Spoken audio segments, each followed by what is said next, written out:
The House will come to order. Prayer by the chaplain.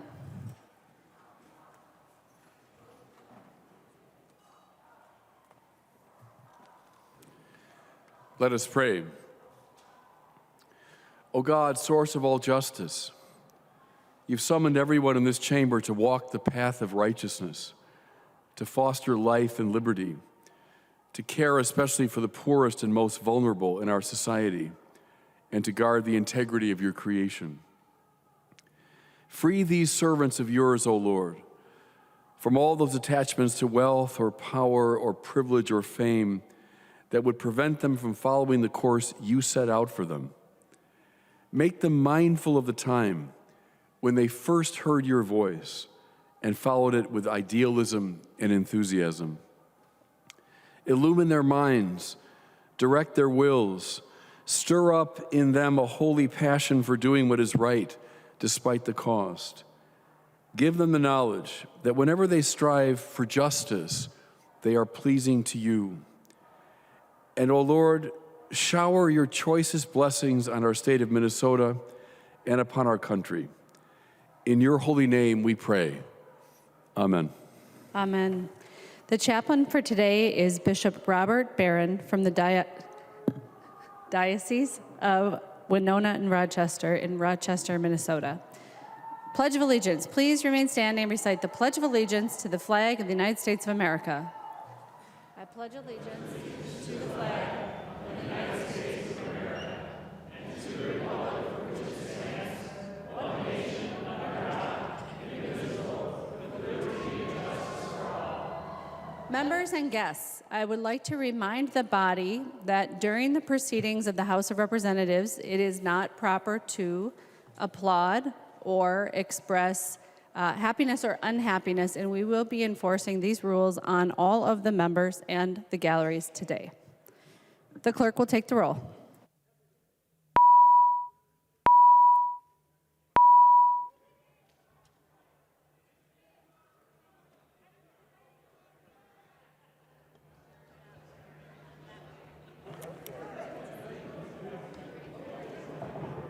You know, it's funny, Lisa.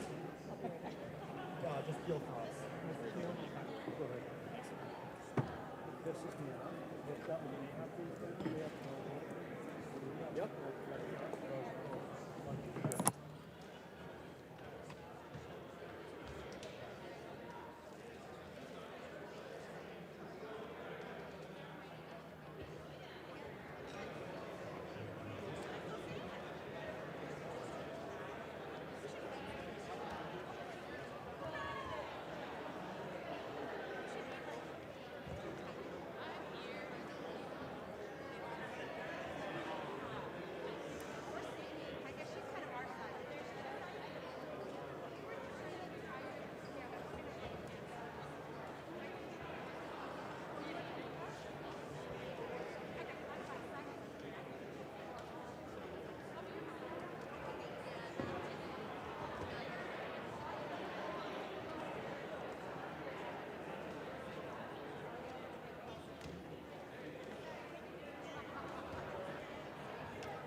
Members, please take your conversations off of the House floor. The clerk will call the names of the members who are participating remotely. O'Neill. O'Neill, present. O'Neill, present. Pryor. You're up. Pryor, present. Pryor, present. The clerk will close the roll.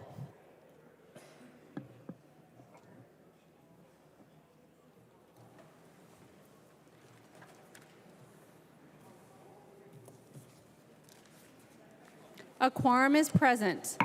I'm also going to ask members and the Sergeant at Arms to please not use the main entrance so that we can hear one another to conduct the business of the House. Members, please use the other doors that are available to you. The clerk will read the journal of the preceding day. Journal of the House, 93rd Session, 2023, 39th day, St. Paul, Minnesota, Wednesday, March 22nd, 2023.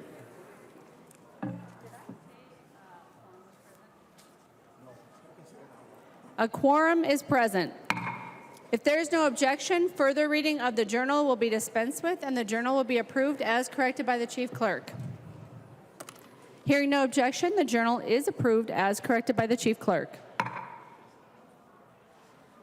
Reports of standing committees and divisions. There's copies of this order of business on your desk and online. If there is no objection, the reports will be adopted.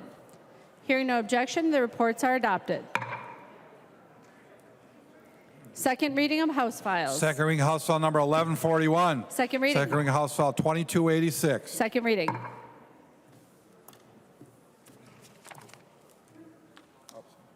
Introduction of bills. The following House files have been offered for introduction today. The Chief Clerk will report the House files and give them their first reading. Introduction and first reading of House Files 3083 through 3113. First reading House files 3083 through 3113.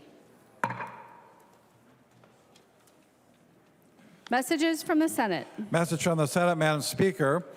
I have the honor to inform the House of Representatives that the Senate is ready to meet with the House in a joint convention at 6:45 p.m.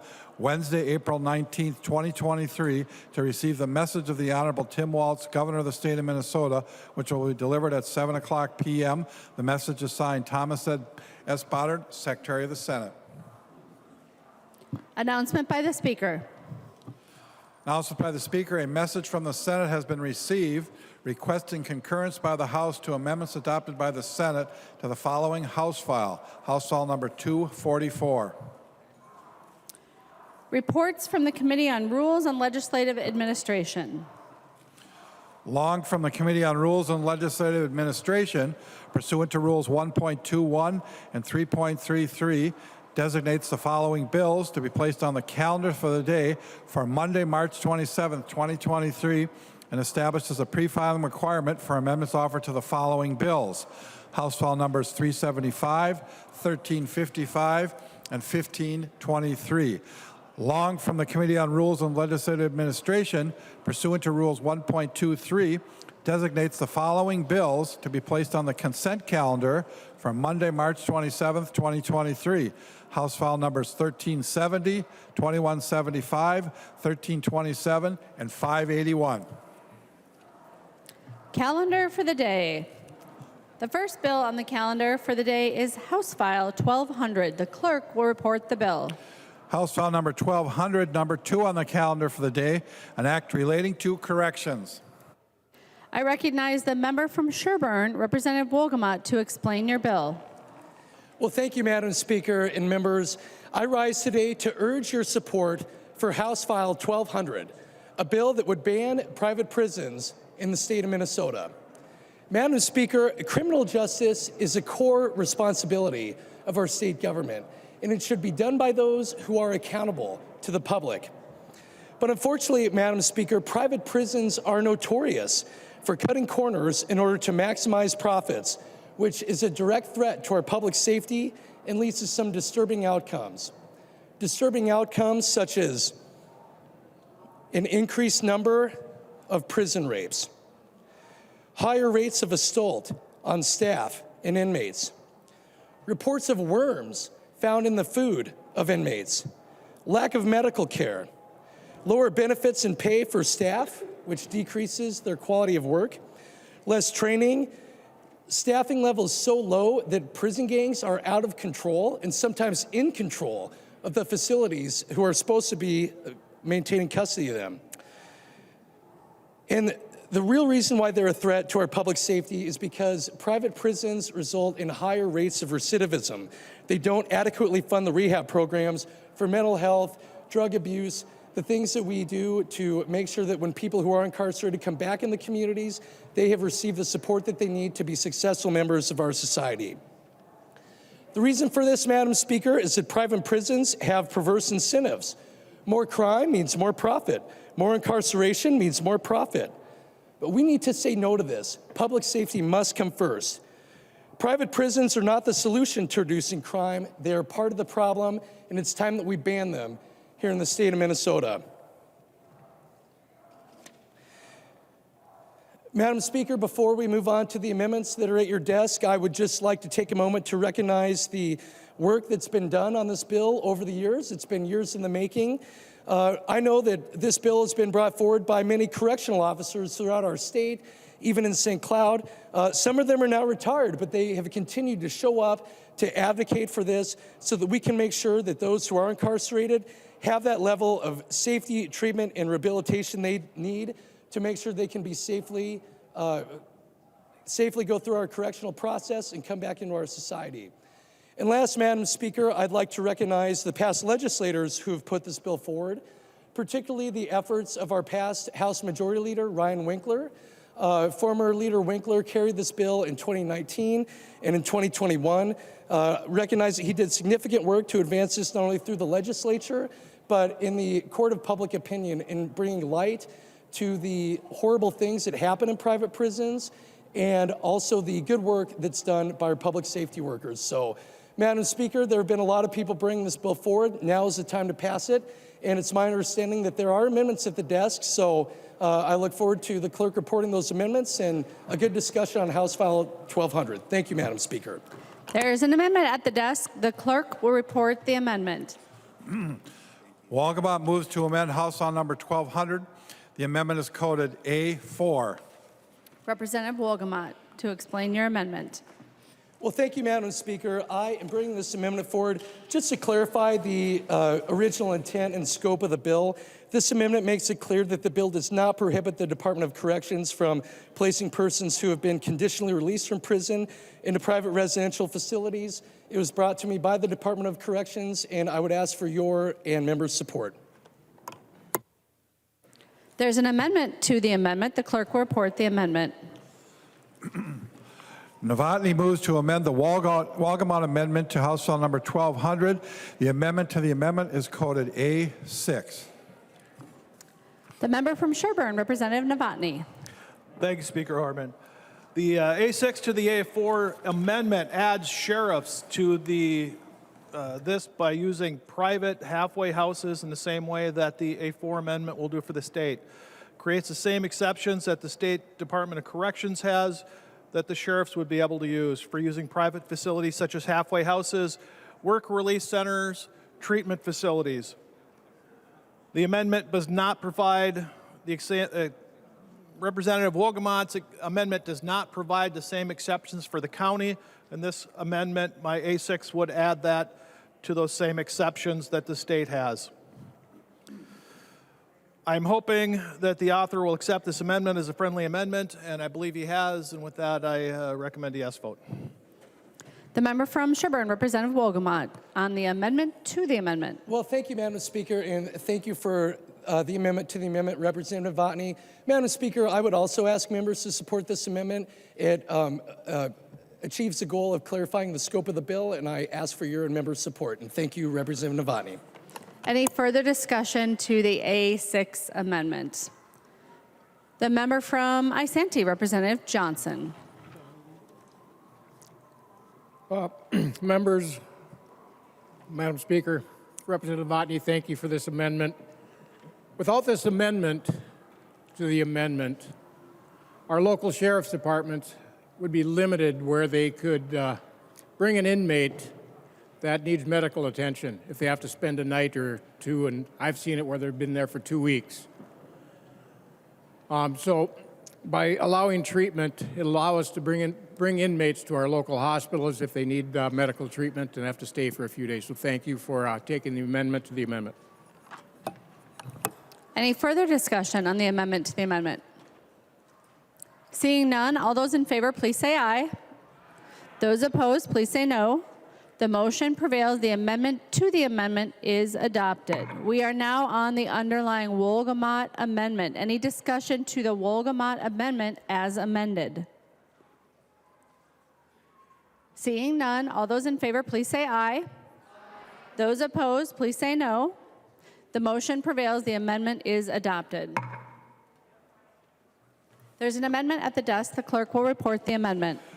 Novotny moves to amend House File number 1200 as amended. The amendment is coded A3. The member from Sherburne, Representative Novotny, to your A4 amendment. Thank you, Speaker Horman.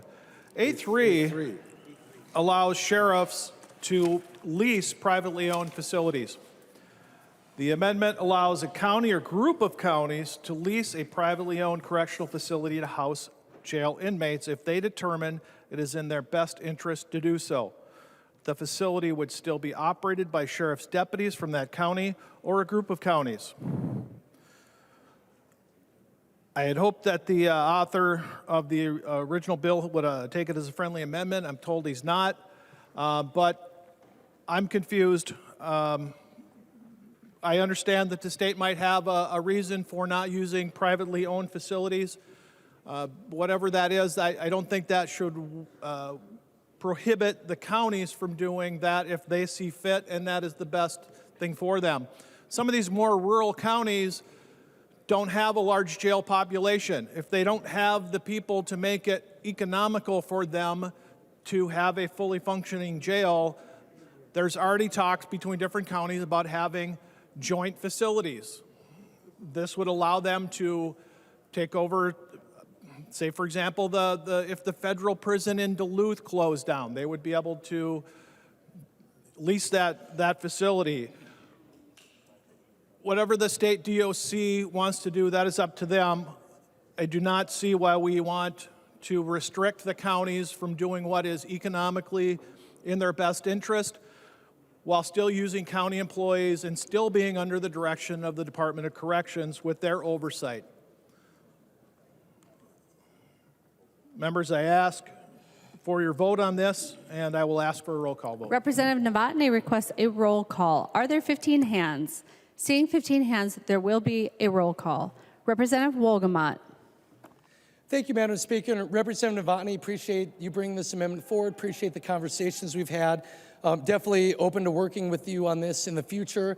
But for today, the main intention of this bill is to make sure that we are not having, whether it's people who are running a facility or people who are owning a facility, we do not want corporate corrections companies incarcerating people in the state for profits. And so with that, Madam Speaker, I would request a no vote on Representative Novotny's amendment. The member from Traverse, Representative Backer.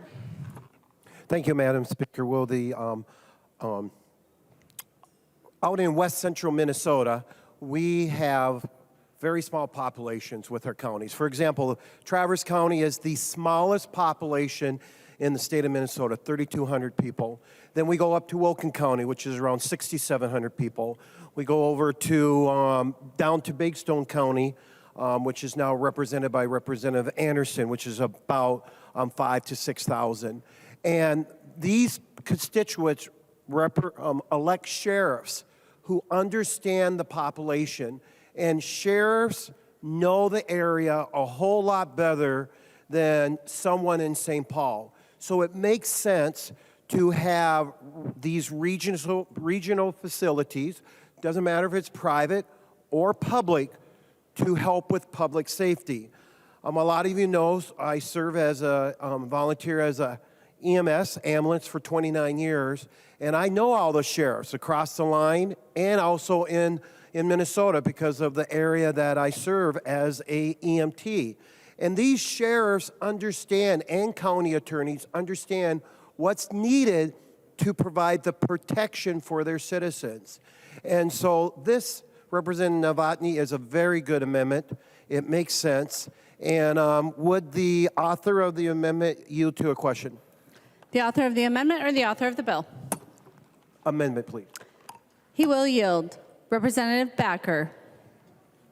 Representative Novotny, what feedback have you received from the Sheriff's Association or other sheriffs about privately run prisons and so forth? Representative Novotny. Representative Backer, could you repeat the question? Representative Backer. Yes, I'll be happy to. Representative Novotny, what feedback have you received from the sheriffs throughout the state in regards versus public or private facilities with housing inmates? What feedback have you got from the sheriff specifically? Representative Novotny. We have been in contact with the Minnesota Sheriff's Association. They have indicated that they would like the option to keep these things on the table as something that they can use. And once again, I guess I'll respond to a different question when I close, but Representative Backer, it's good to have options. As I said before, there's already talks between counties of having consortiums to do these things under the jurisdiction of the sheriffs, with sheriff's employees, under the direction and inspection and certification of the Department of Corrections. This is not going to be a movie set that it's being painted out to be. Representative Backer. Thank you, Representative Novotny. And that's one of the things. When you have counties that have a smaller population base, you do not have the tax capacity. And I have visited many times with the various sheriffs, especially my sheriff, Sheriff Wright from Traverse County, where they have to go miles and miles and hundreds of miles to transfer inmates.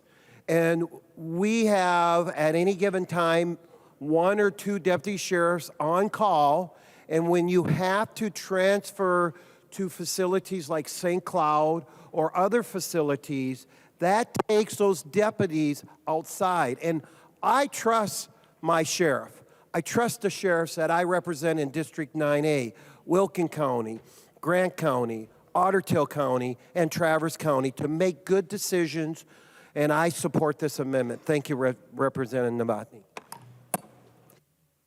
The member from Pope, Representative Anderson. Thank you, Madam Speaker and members.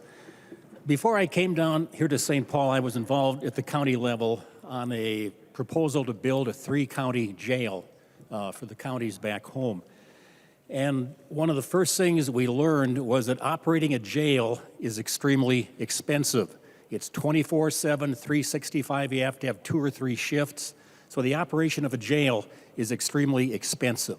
So I think this amendment, Representative Novotny, at least leaves some options open for our counties back home if they want to explore something like this and get together, share expenses, because again, operating jails is very expensive. So I appreciate the amendment, thank you, and I would support the Novotny amendment. The member from Isanti, Representative Johnson. Madam Speaker, members, thank you, Representative Novotny. This amendment is important to our local communities.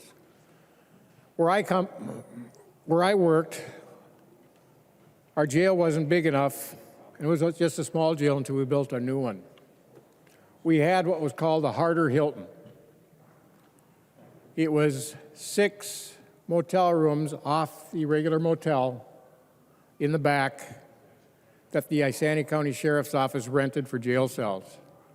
The people in those cells were just, it was normal motel room, but they were the work release, and they had rules. And if they violated the rules, they could no longer stay at the Harder Hilton. They had to go down to the actual county jail. That worked well for our county until we could build. I don't know if you've seen the process to build a county jail. It's expensive. It's millions of dollars to the taxpayers in their communities. And now DOC has a life expectancy of 20 to 25 years, and they no longer certify them without major upgrades. It's very expensive. So a number of counties are going together, putting jails together, looking at that option.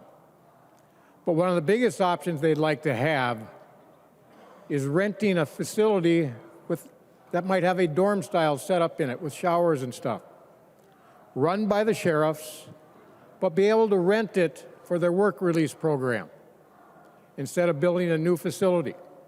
It's much cheaper to rent, and multiple counties could use it. But with this bill, that takes that option away. Now, if the county rents it, guess what? It is privately owned, but it's run by the county, run by the government, inspected by the government. It gives it an option to use that property, and guess what? That property still pays property taxes, helping the community. But with the current bill language, without this amendment, it takes options away from our local governments, which in the long run can hurt them and hurt the taxpayers. Now, for me, I will never, ever support privately run prisons. But there's no reason that we can't rent a facility and run them and have the state or the local sheriff run them with county or state employees. The member from Isanti, Representative Dowd.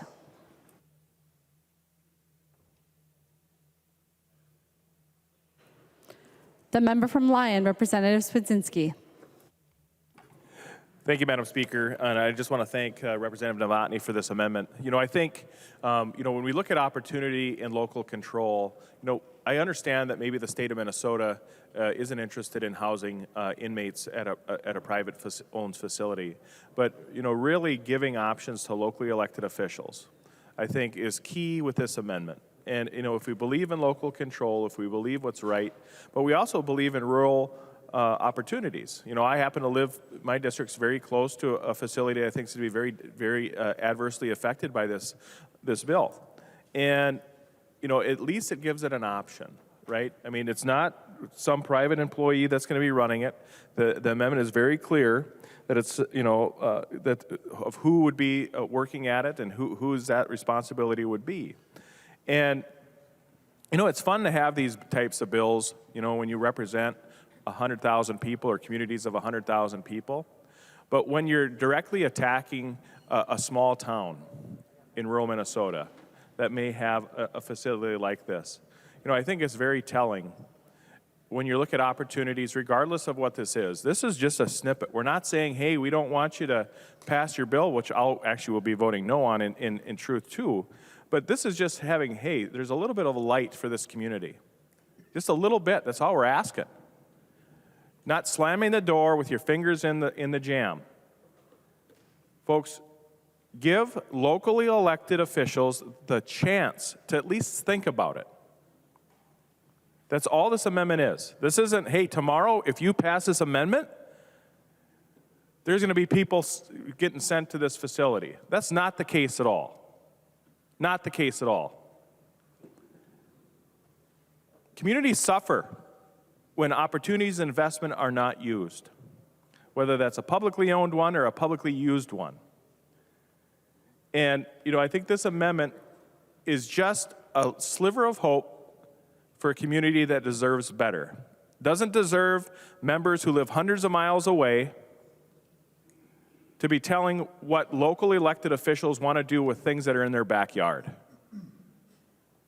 For the sake of Pete's sake, vote green. The member from Carver, Representative Nash. Thank you, Madam Speaker. It seems that I have been the constant reminder about the notion of local control. And that's what this amendment does. This amendment says on line 1.8, nothing in this section prohibits a county board from contracting with privately owned residential facilities. That's local control. That says that if a county in somewhere in Minnesota, one of our counties, wanted to do something, that's what this could do. So I do have some questions, Madam Speaker. If Representative Grossell would yield to a question. First, I got to find him to see if he'll nod. He seems to be off the floor. I'll come back to him. All right, Representative Nash. Would Representative Johnson yield to a question? He has nodded. He will yield. Representative Nash. Thank you, Madam Speaker. Representative Johnson, Isanti County was your place of employment, and you've told us a little bit about this, but if this type of tool was made available to the Isanti County Sheriff, help us walk through again what sort of leeway that might offer them and what abilities that might bring to them, because if this amendment were to go on, and I really hope it does, I hope everybody jumps in and votes yes, what does that do for the county that used to be your employer from a flexibility perspective? Representative Johnson. Madam Speaker, Representative Nash, it opened up a lot of doors.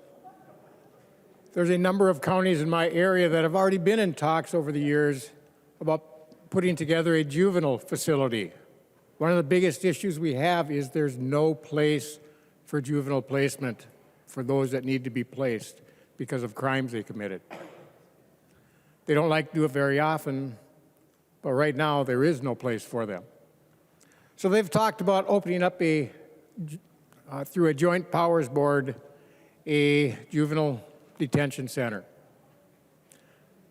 And they actually have places where they could actually rent right now that are sitting vacant that are set up to do that. But with this bill, it would shut them out. So it's important to leave the options open because the local sheriff has a lot of responsibility to keep our community safe, to keep the inmates safe. And there again, it would not be a facility run by a private organization. It'd be a joint powers board running it with the staff from those communities hired by the sheriff's offices. It would be corrections officers hired by the county that would be taking control of that for that joint powers board. But with this amendment, it takes it off the table. Or without this amendment, it takes that option off the table. Instead of being able to rent something right away that's available within 2 months, have it operational, it would take over a year to build a facility once they find the land and take the land or the buildings off the taxpayer's roll. So even more burden on the local community. So this is an option that's very important to our local sheriffs, especially in greater Minnesota, because we don't have the large populations area where we have access to a lot of property tax dollars to do these things. So again, Representative Nash, it is very important to our communities to be able to have the option to rent property so they can run a facility if they need it. Representative Nash. Thank you again, Madam Speaker. Would Representative Whitty yield to a question?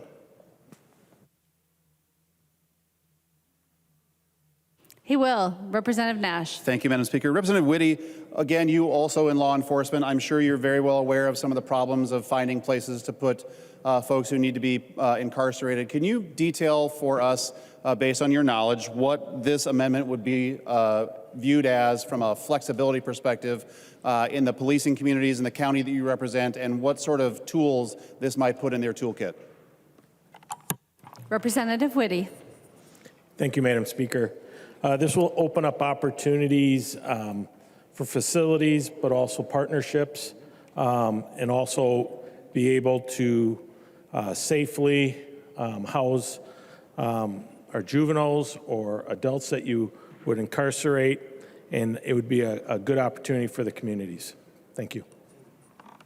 Representative Nash. Thank you, Madam Speaker. Would Representative Jacob yield to a question? Representative Nash, it does not yet appear that you're being dilatory, but that you're well aware of the Masons. Madam Speaker, I am trying to build a case for the value of local control by asking members of my side to add to the debate. Who did you ask to yield? Representative Jacob. Representative Jacob will yield. Representative Nash. Representative Jacob, you are freshly a former county commissioner as of the beginning of this year. In your time as a county commissioner, you would like to be able, or I'm assuming that you would have liked to have been able to enter into relationships to do something just like is in this amendment, to find the best safe solution to incarcerate people who need incarceration after they've gone and been adjudicated. What does this sort of amendment do from a toolkit perspective for our most recent former county commissioner and in the conduction of your county commissioner role? Representative Jacob. Thank you for the question, Representative Nash. Yeah, so in Winona County, we came off of, we're 80% of the way through building a jail in Winona County. So this has been on our taxpayers' minds for the last about 6 years. But we wanted as many options as possible. And whether it was farming our inmates out to neighboring counties, using private facilities, every option that we could have available, we wanted available. And we certainly didn't want the state to come in and mandate exactly what direction we must go and what direction we have to take. So from a standpoint of a county commissioner standpoint, we want just as many options as we can have. So thank you. Representative Nash, you still have the floor, but I just want to let the body know there's exceptions to every rule, and the exceptions for making noise on the floor, there's 2 of them. 1, if somebody brings snacks, and 2 is if a former member visits. And members, I want to let you know that former State Representative Amy Wozlowick is on the floor, and she served from White Bear Township from 2019 to 2022. Please welcome former State Representative Amy Wozlowick.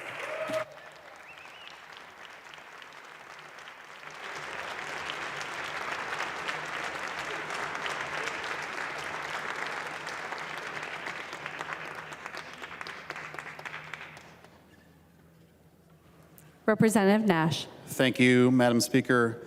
And not wishing to be accused of being dilatory, that would be horrible. I'll tell you this. Persistent irrelevance also against the rules, but I think that might be my middle name, actually. Those of you that may wish to seek renaming, that could be my new middle name.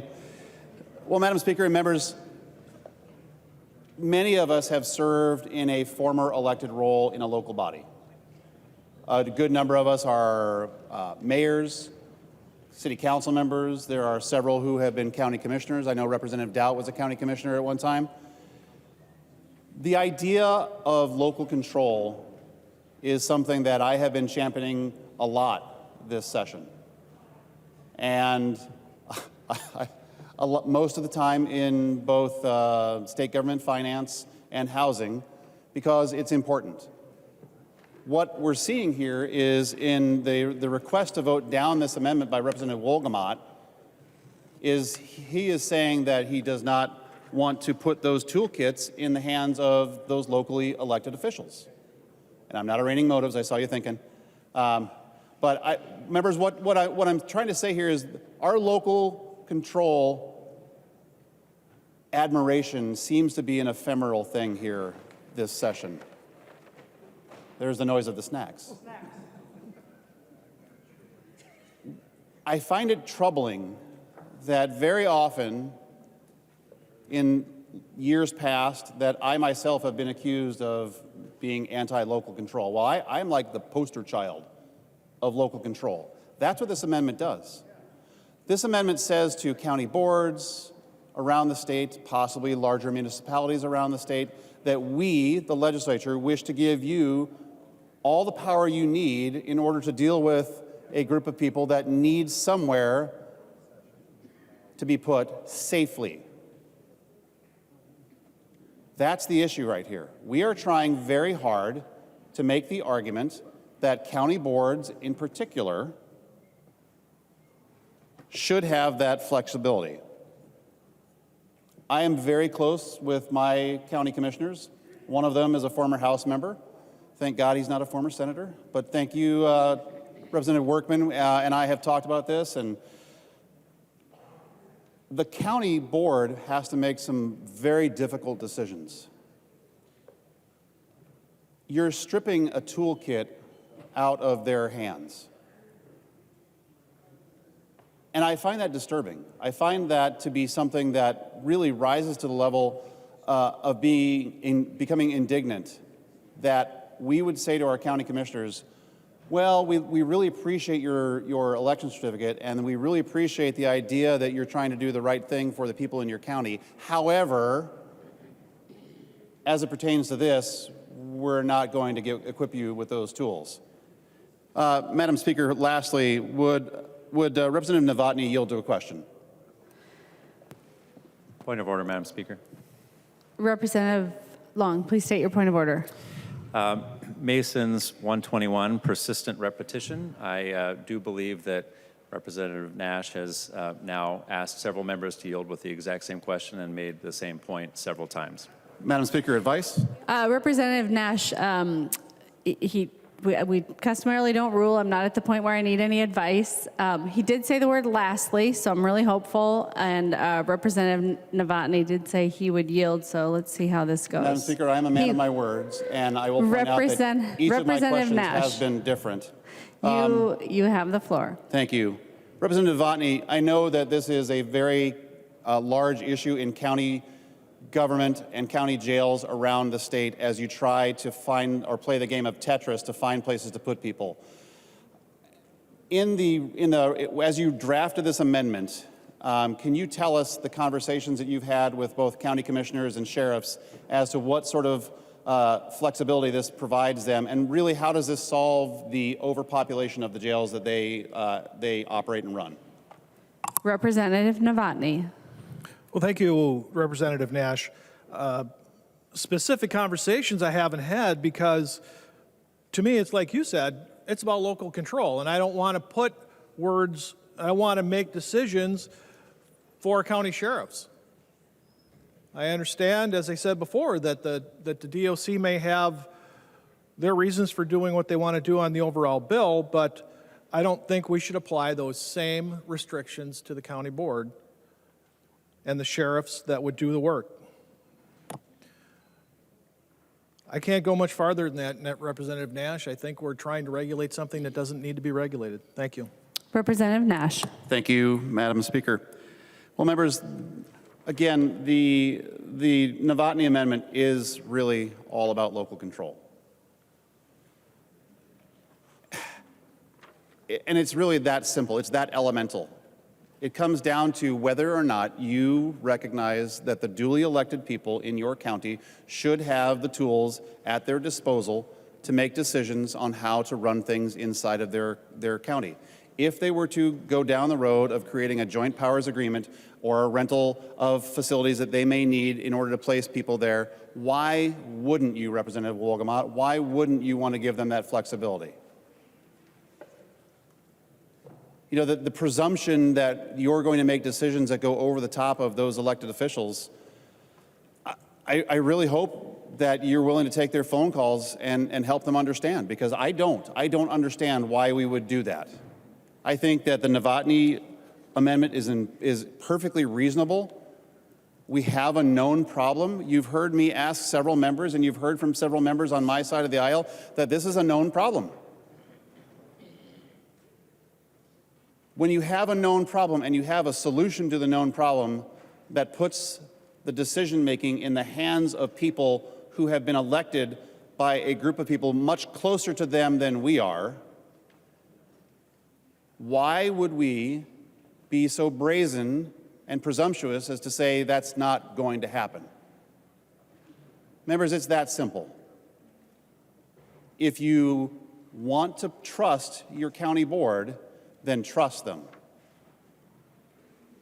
Otherwise, we can maybe draft a bill that says we don't have county boards, and we'll just make all the decisions here in St. Paul. So, members, I encourage a yes vote on the Novotny Amendment. I think it is very wisely crafted and very wisely written. Representative Novotny, thank you for bringing it. I think that it says to the counties around the state, we are here to help you in your role. And I will apologize, Madam Speaker, to Representative Harder, who I forgot was also a very recent county commissioner. I will not ask her to yield because I think you might bring out the gavel. But I bet if she were to stand, she would tell you that having tools taken out of her hands by the legislature would be irksome. Thank you. Madam Speaker. Further discussion on the A3 amendment. Representative New Brindley. Point of parliamentary inquiry, Madam Speaker. Please state your point of parliamentary inquiry. Madam Speaker, I'm wondering, I've heard from several of our members now that they have not been allowed in and out of the chamber, and I'm wondering why we are being denied access to the chamber through that main door. Representative New Brindley, it is often the case that when it is too loud in the rotunda to conduct business on the House floor that we ask members to use the side doors. Representative New Brindley. Madam Speaker, point of order.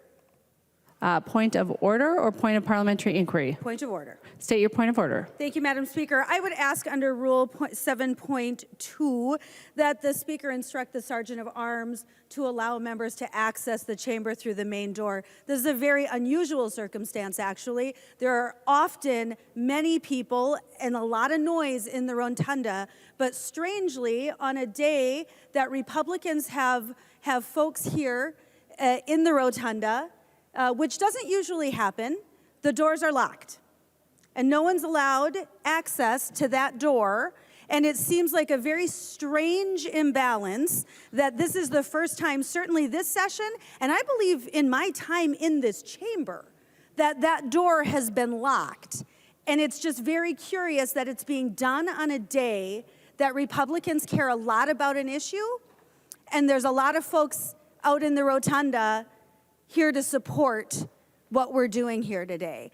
I would ask that the Speaker instruct the Sergeant to allow access through that main door. Representative New Brindley, pursuant to House Rule 701, it is my duty as the Speaker of the House to maintain and preserve order and decorum in this chamber. And that is pursuant to that responsibility that I have made that request of members and the Sergeant at Arms as a courtesy to the business of the House of Representatives. So I find your point of order not well taken. Madam Speaker, I would like to overrule the ruling of the Speaker and would request a roll call vote. Representative New Brindley requests to overturn the decision of the Speaker and requests a roll call. Seeing 15 hands, there will be a roll call. Representative New Brindley, you have the floor. Thank you, Madam Speaker. Advice to the body. My advice is, again, I would make that same point. It's just very odd and convenient that this is, to my knowledge... Representative New Brindley, steer clear of motives. Representative New Brindley. I didn't say a thing about anyone's motives. That was odd. To my knowledge, this is the first time that I can think of this year that we've had a significant presence, that any group of Republican activists has had a presence in the Capitol, in the rotunda. This is also the first time that the chamber doors have been locked and that the Speaker has instructed the Sergeant to keep those doors locked. It's also very strange that we're being told that it's because it's so noisy. Let me just say, you can hear, anyone in here knows, you can hear a pin drop. There's literally no noise coming from the rotunda. This is very strange. It is inappropriate. It is not the way we function in this body, and frankly, it is unfair. And I would ask the body to overturn the ruling of the Speaker and just open the doors. Like, this is so bonkers. The member from Isanti, Representative Dowd. Thank you, Madam Speaker and members. It is, I would say, abnormal. And Representative New, it's not that I like to correct a member on the House floor, but you were gentle in your language. The chamber doors to this chamber have been locked. Use the word locked and use the word unlock. The chamber doors have been locked to the People's House. We are not under call. Sometimes that happens when we're under call because members, because of the rules, are not allowed to enter or leave through the chamber. Turn your head around and look at the door. You can visibly see that it is locked. For those that are operating the cameras, pan them over. You can see that the door is locked. The doors to the People's House have been locked. Not by any rule, but by request of the Speaker, because we want to maintain order. I want you to just be very quiet for 1 second. I can hear no one out there, and I haven't for the last 30 minutes, but the doors remain locked because somebody's worried about disruptive behavior. There's no disruptive behavior. And I can't hear a church mouse out there. Madam Speaker, this is an easy one. Just have them unlock the doors. And we in this chamber will be respectful to each other that if there is noise out there, like we normally do, we won't use that door. But if a member needs to, that door is there for us to use. And it is there for us to bring guests through if we need to. But today that door has been locked, and that is very abnormal in this chamber. I don't know that I've ever seen it at times when this House is not under call. That's the only time in the rules that allows for that door to be locked. So, Madam Speaker, as a former Speaker, I would just impress on you the way to solve this might be, let's just unlock the door. Thank you. The member from Morrison, Representative Schultz. Thank you, Madam Speaker and members. I recall the first session that I interned in this body. There was a lot of radical and extreme policy passed in this chamber. At that time, there was a big debate over the unionization of daycare providers in this state. And daycare providers and advocates from AFSCME and SEIU and others filled the chamber doors, filled the chamber halls, and that door was open. During this session, we've had plenty of controversial bills where plenty of other interests have stood outside this chamber door, and it's been open. Why on this day should this be any different? Members, I encourage you to overturn the ruling of the Speaker. In custom to the usage of that door for decades. Thank you. Representative New Brindley. Thank you, Madam Speaker. I just, the Speaker, just to the body, the Speaker referenced Rule 7.01, that it is her duty, or that's where she gets this power. However, I want to read what that rule says. The Speaker must preserve order and decorum. The Speaker may order the lobby or galleries cleared in the case of disorderly conduct or other disturbance. We're not even talking about clearing anyone. The door is locked. And frankly, this is really easy. Madam Speaker,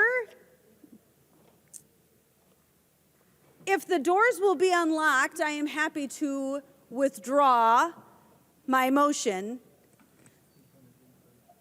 Point of parliamentary inquiry, Madam Speaker. Please state your point of parliamentary inquiry. Is it my understanding correct that if I just withdraw my motion, the doors will be unlocked? Yes, ma'am. Thank you, Madam Speaker. I withdraw my motion.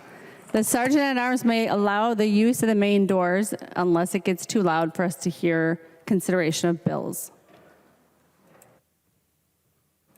Representative New Brindley has withdrawn her appeal. We are on the amendment to House File 1200 brought forward by Representative Novotny, which I believe we've had quite a bit of discussion on but have not yet voted on.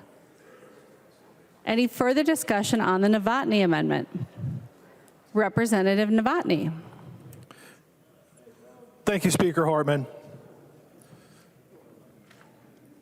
If we look at some of the press that's been coming out, there's been county jails that have failed their inspections. I can think of 2 off the top of my head within the last month. If the DOC comes in and does an inspection and decides that your jail has to be closed down or significantly reduced in numbers, you have little or no options. This gives the options for the counties that have that. Of one of the many things we learned doing the work of this legislature, is just like everyone else in the real world did during COVID, was that electronic communications are much more convenient. And as much as I hated Zoom after the first 2 years of session through Zoom, there's times it's still very convenient. County jails, like county courthouses, are kept local, so people have access to them. And so often with the county jails, instead of hauling the persons back and forth that were in custody for their various court appearances, we don't need that anymore. We have video visiting. Where I worked in Sherburne County, there is no face-to-face visit like something you see in the movies. You go to a video phone. If you come in at all or don't have access to a phone that has video on it, you can come and you sit in a booth and you talk to someone who never leaves the pod that they are in.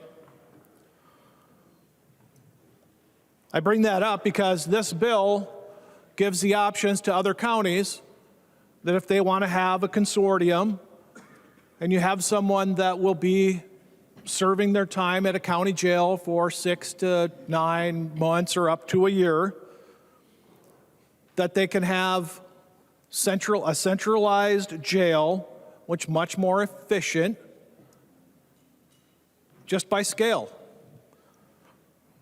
I don't understand the interest that the state has in this.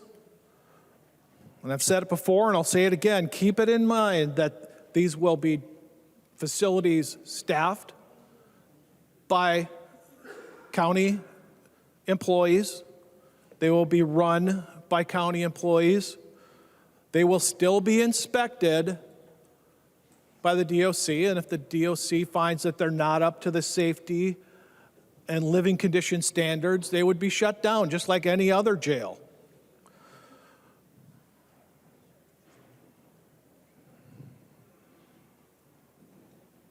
Let's keep this local. Let's let the sheriffs and the local county commissioners and the local sheriffs take care of this and do as they think is best for their citizens and what is the most responsible thing for the taxpayers. Vote yes. Thank you. The clerk will take the roll on the amendment.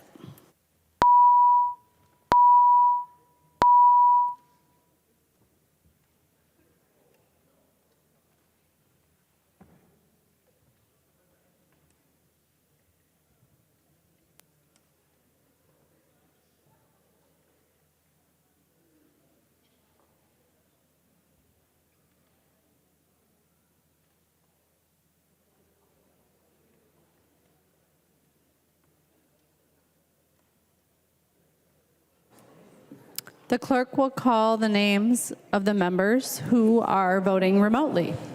O'Neill. O'Neill, aye. O'Neill votes aye. Pryor.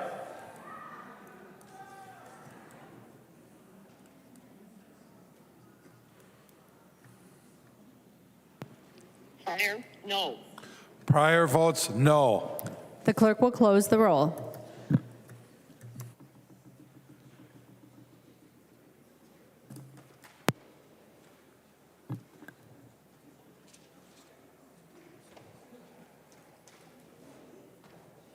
There being 63 ayes and 69 nays, the motion does not prevail. The amendment is not adopted.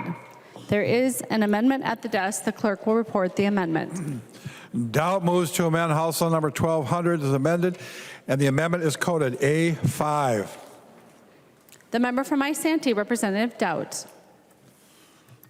Thank you, Madam Speaker and members. The A5 amendment is a fairly simple one. But I want to just, before I talk directly about the amendment, I want to talk just a little bit about the background.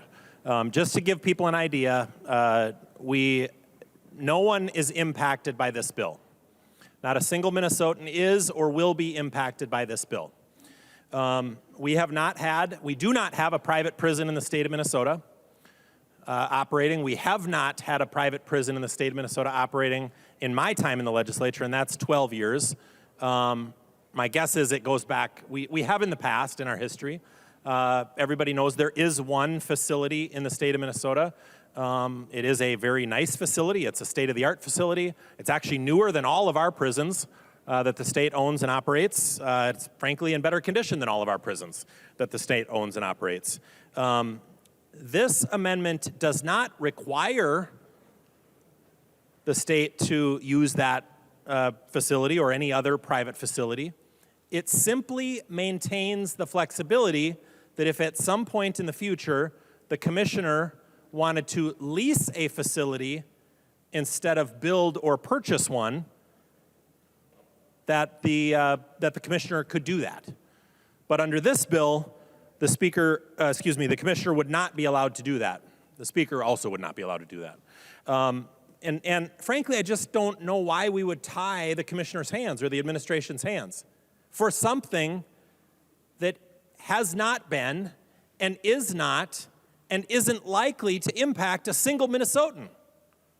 But here we are on the House floor debating an issue that, again, doesn't impact a single Minnesotan and isn't going to, hasn't, doesn't, and isn't going to impact a single Minnesotan. Just to get it in perspective for everybody, we are talking about an issue that nobody cares about because, and nobody's talking about, and the fact that we're debating it tells me that folks haven't been listening to their folks back home. Okay, so we've got a bill on the floor that basically says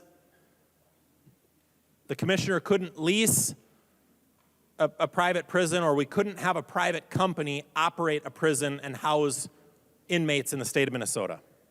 Fine, if you want to pass that bill. If you think for some reason that that's more urgent than talking about giving Minnesotans relief from inflation or the high interest rates that they're paying, or frankly, the skyrocketing crime rates in our largest cities, or the workforce crisis that's facing our state right now, or the out-of-control housing costs and out of whack with other states around us housing costs that are impacting the state, the out-of-control taxes in the state of Minnesota, when we have the largest surplus in state history. We are also the 4th highest tax state in the nation, probably soon to be 3rd, 2nd, or 1st. We have nursing homes in or near crisis and closing.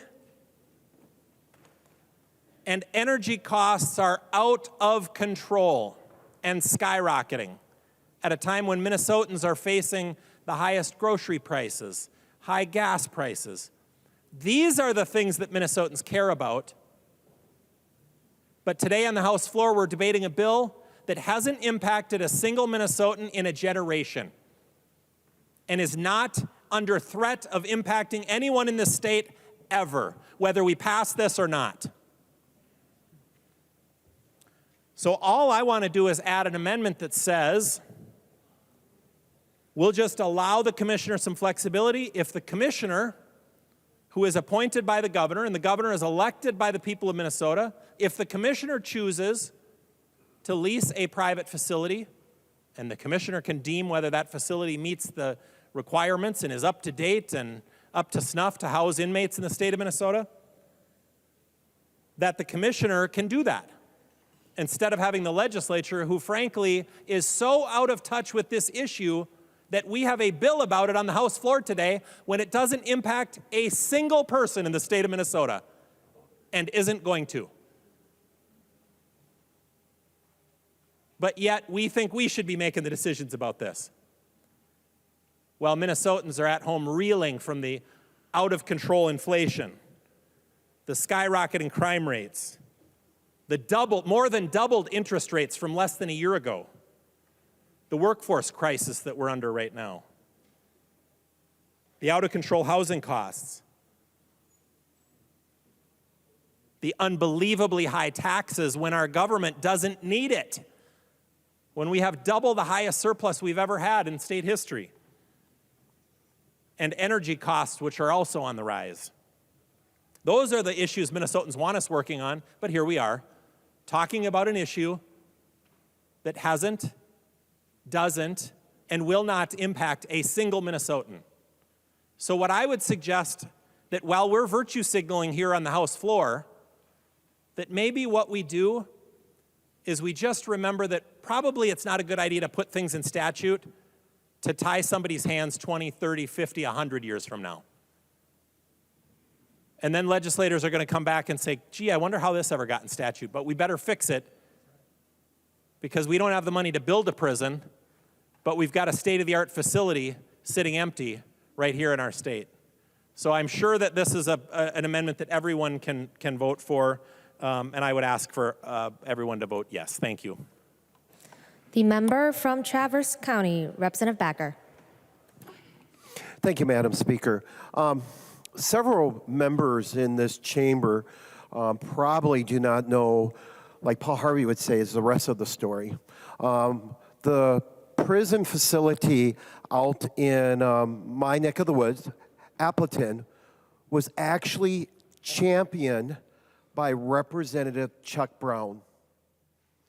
And he worked extensively, and he represented Traverse at that time, and Representative Chuck Brown was a DFLer. He was a Democrat, because he saw the importance of giving that flexibility to not just the locals, but for the state of Minnesota. This is a good amendment that Representative Dowd has. This makes sense. This makes so much sense. That's why Representative Chuck Brown in the 90s worked so hard for years and years and years to get that facility built and supported. It's a state-of-the-art facility. It's not ran down. They have kept it up. But just the rest of the story, a champion from the majority side of the aisle thought it was so important because he understood, and at that time, the House, the chamber, which I believe was controlled by the Democrats at that time, also supported that facility. So thank you, Madam Speaker. The member from Anoka, Representative West. Thank you, Madam Speaker. And I would urge the body to support the Dowd Amendment. And I think I have some credibility on this, Representative Wolgamott, because I do support the concept of your bill. I think most Minnesotans believe prisons are a core function of government. They don't expect Target or Walmart or something like that to operate a prison. They expect the state. But as Representative Dowd mentioned, this bill doesn't deal with any real problem. Right now, there is no current private prison operating in Minnesota, but there is a state-of-the-art facility in Appleton that currently is sitting dormant. Now, we may not be using it now, but as far as I understand, the biggest concern with private entities operating a prison is they'll exploit the inmates. They'll cut costs as much as humanly possible to make a buck, and you shouldn't have a profit motive for putting people in prison. This amendment doesn't affect that at all. This amendment allows AFSCME union employees to operate this prison in Appleton if it's not in operation yet, if it were to be used. So to me, that covers the whole purpose of this bill. The purpose of this bill is to prevent private prisons in Minnesota. Is a privately owned facility that's entirely operated by state employees with oversight and accountability from the state, that's not a private prison. It's a private building. It's not a private prison. So I'd urge you to support the A5 Dowd Amendment because it's just good government. We're not talking about cutting out union jobs. Even if this prison were to be open, it would be operated by union employees. And that's how it should be. It should be operated by the state. House File 1200 that bans private prisons in the state, I think is a reasonable idea. And it would be far more reasonable, really, it would have a lot more support if it had this flexibility to have union employees operate a private facility because it's there. And if that facility was abandoned, it would cost that local county $800,000 in property taxes. That is a huge impact, and it may not be your county, but it's still Minnesotans. It works perfectly with the mindset of this bill. We want public employees to be operating correctional facilities, not private for-profit companies. I completely agree with your bill, Representative Wolgamott. This doesn't violate the spirit of your bill. It really doesn't.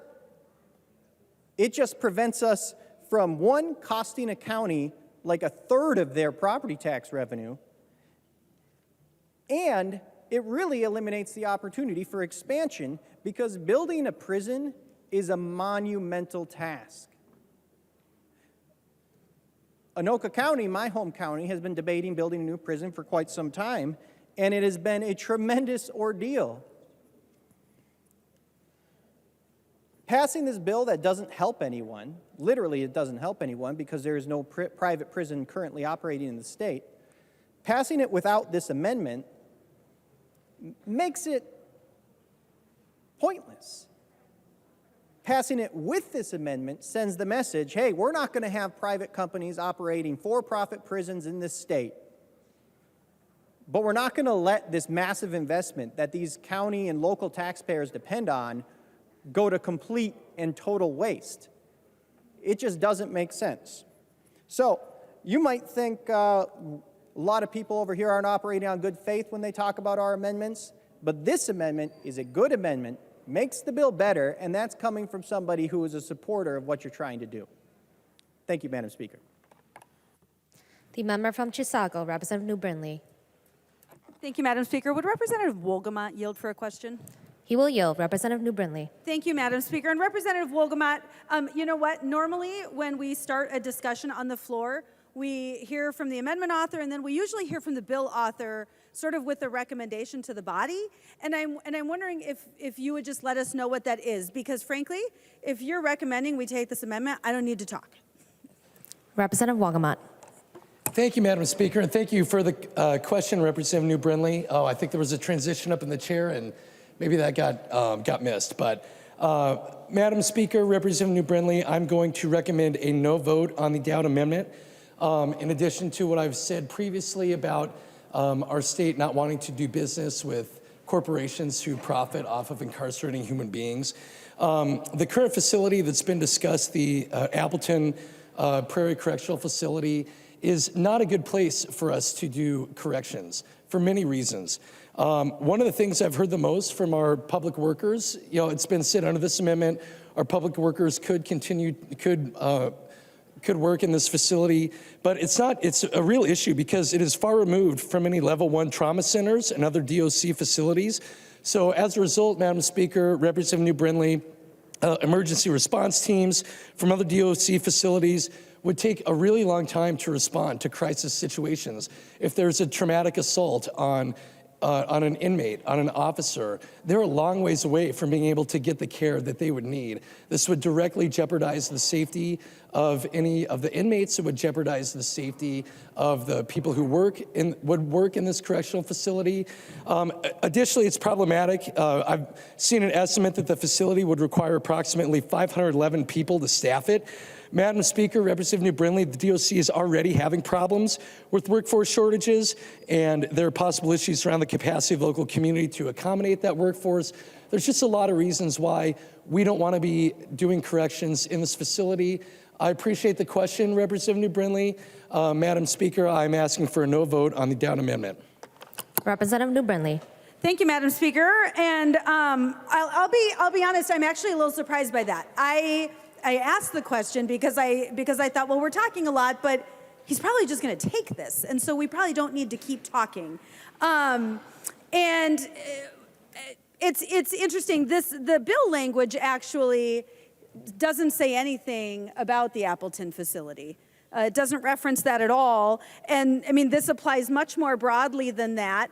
And I'll be honest, as I look at this amendment particularly, I think, oh my goodness, Representative Dowd, we should look at this as potential legislation for anything we do in state government. Because frankly, as a government, we're not very good at taking care of the things we're supposed to take care of.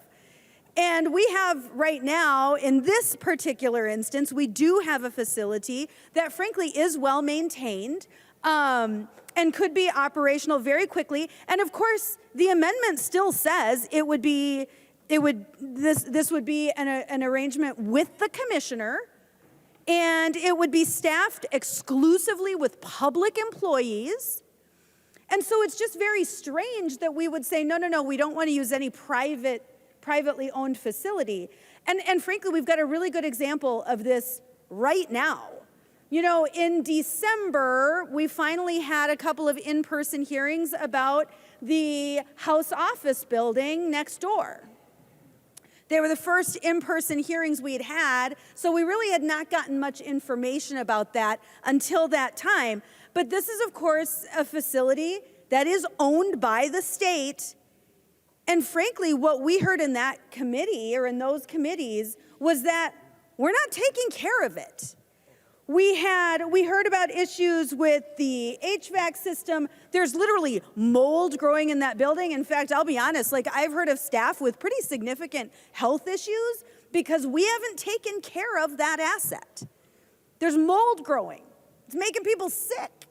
And we haven't taken care of that asset. We've had flooding in that building due to neglecting things like the plumbing infrastructure. There are major problems in that facility, a leaky roof.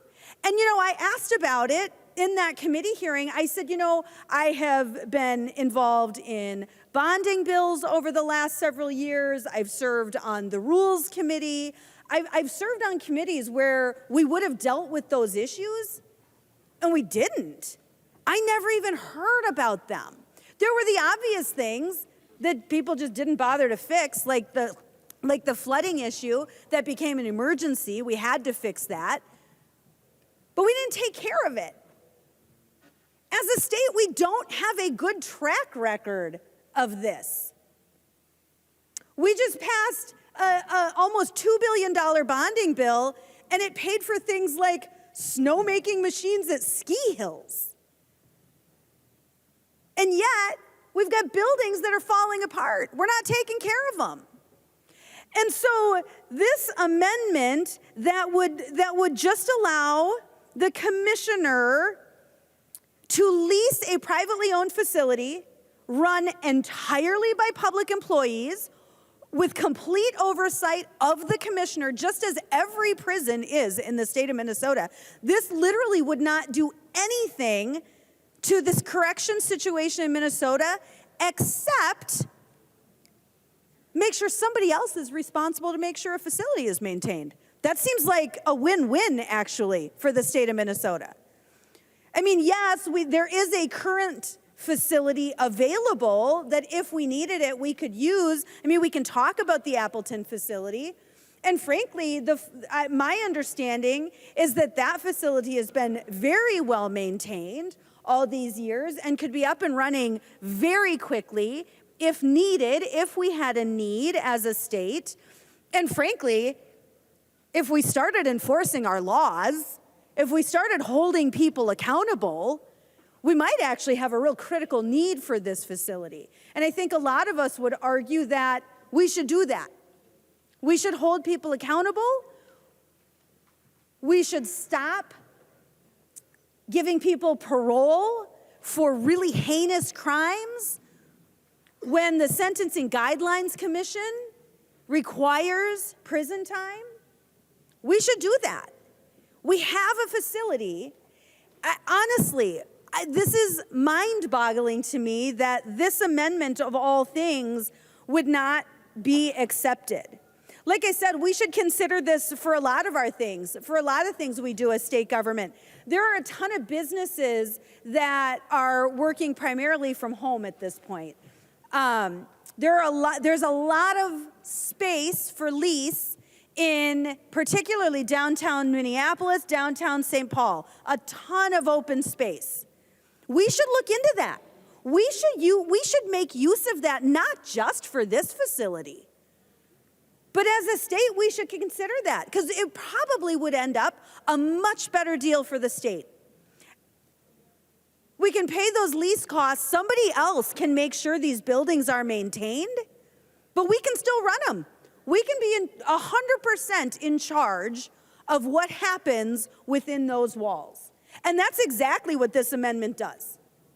This amendment says, hey, somebody else is going to take care of this building. And you know what? The commissioner, that can all be part of that lease agreement.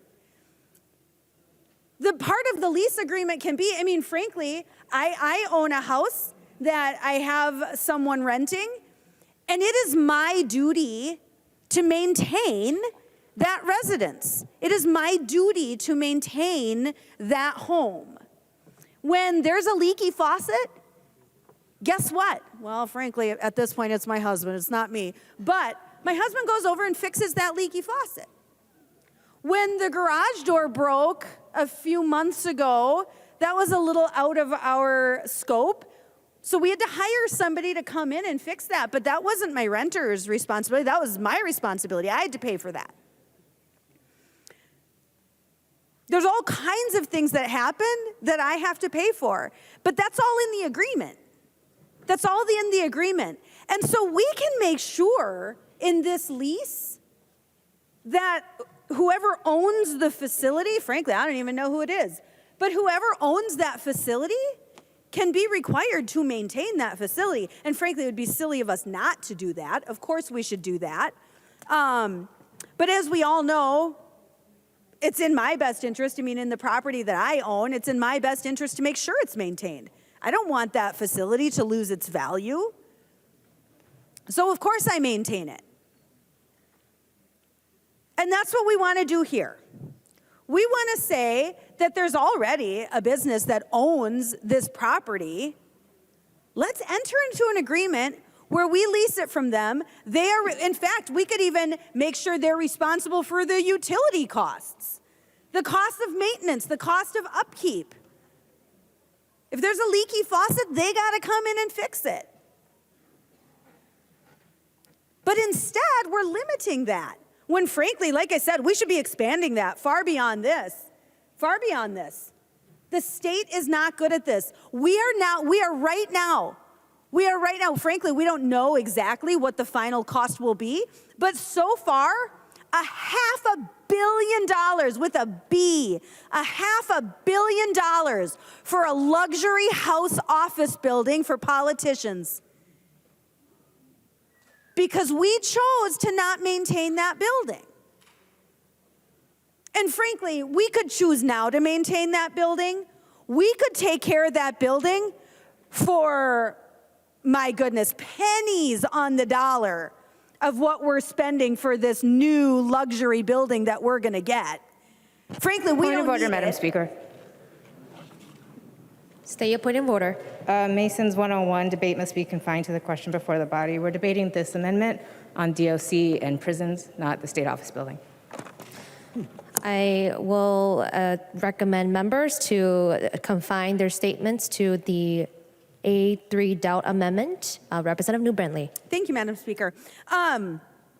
So again, with this house luxury office building, we could fix that. We could fix the problems with that for pennies on the dollar of what we're spending. And it's going to be the same thing for these other facilities. Any building the state owns, the state has an obligation to maintain. That's just part of the deal. We call it HEAPR when we're doing bonding. And that's where we allocate funds to take care of what we have. And I'll tell you what, I mean, again, while we're busy spending $13 million on snowmaking machines for a private business, by the way, a private business,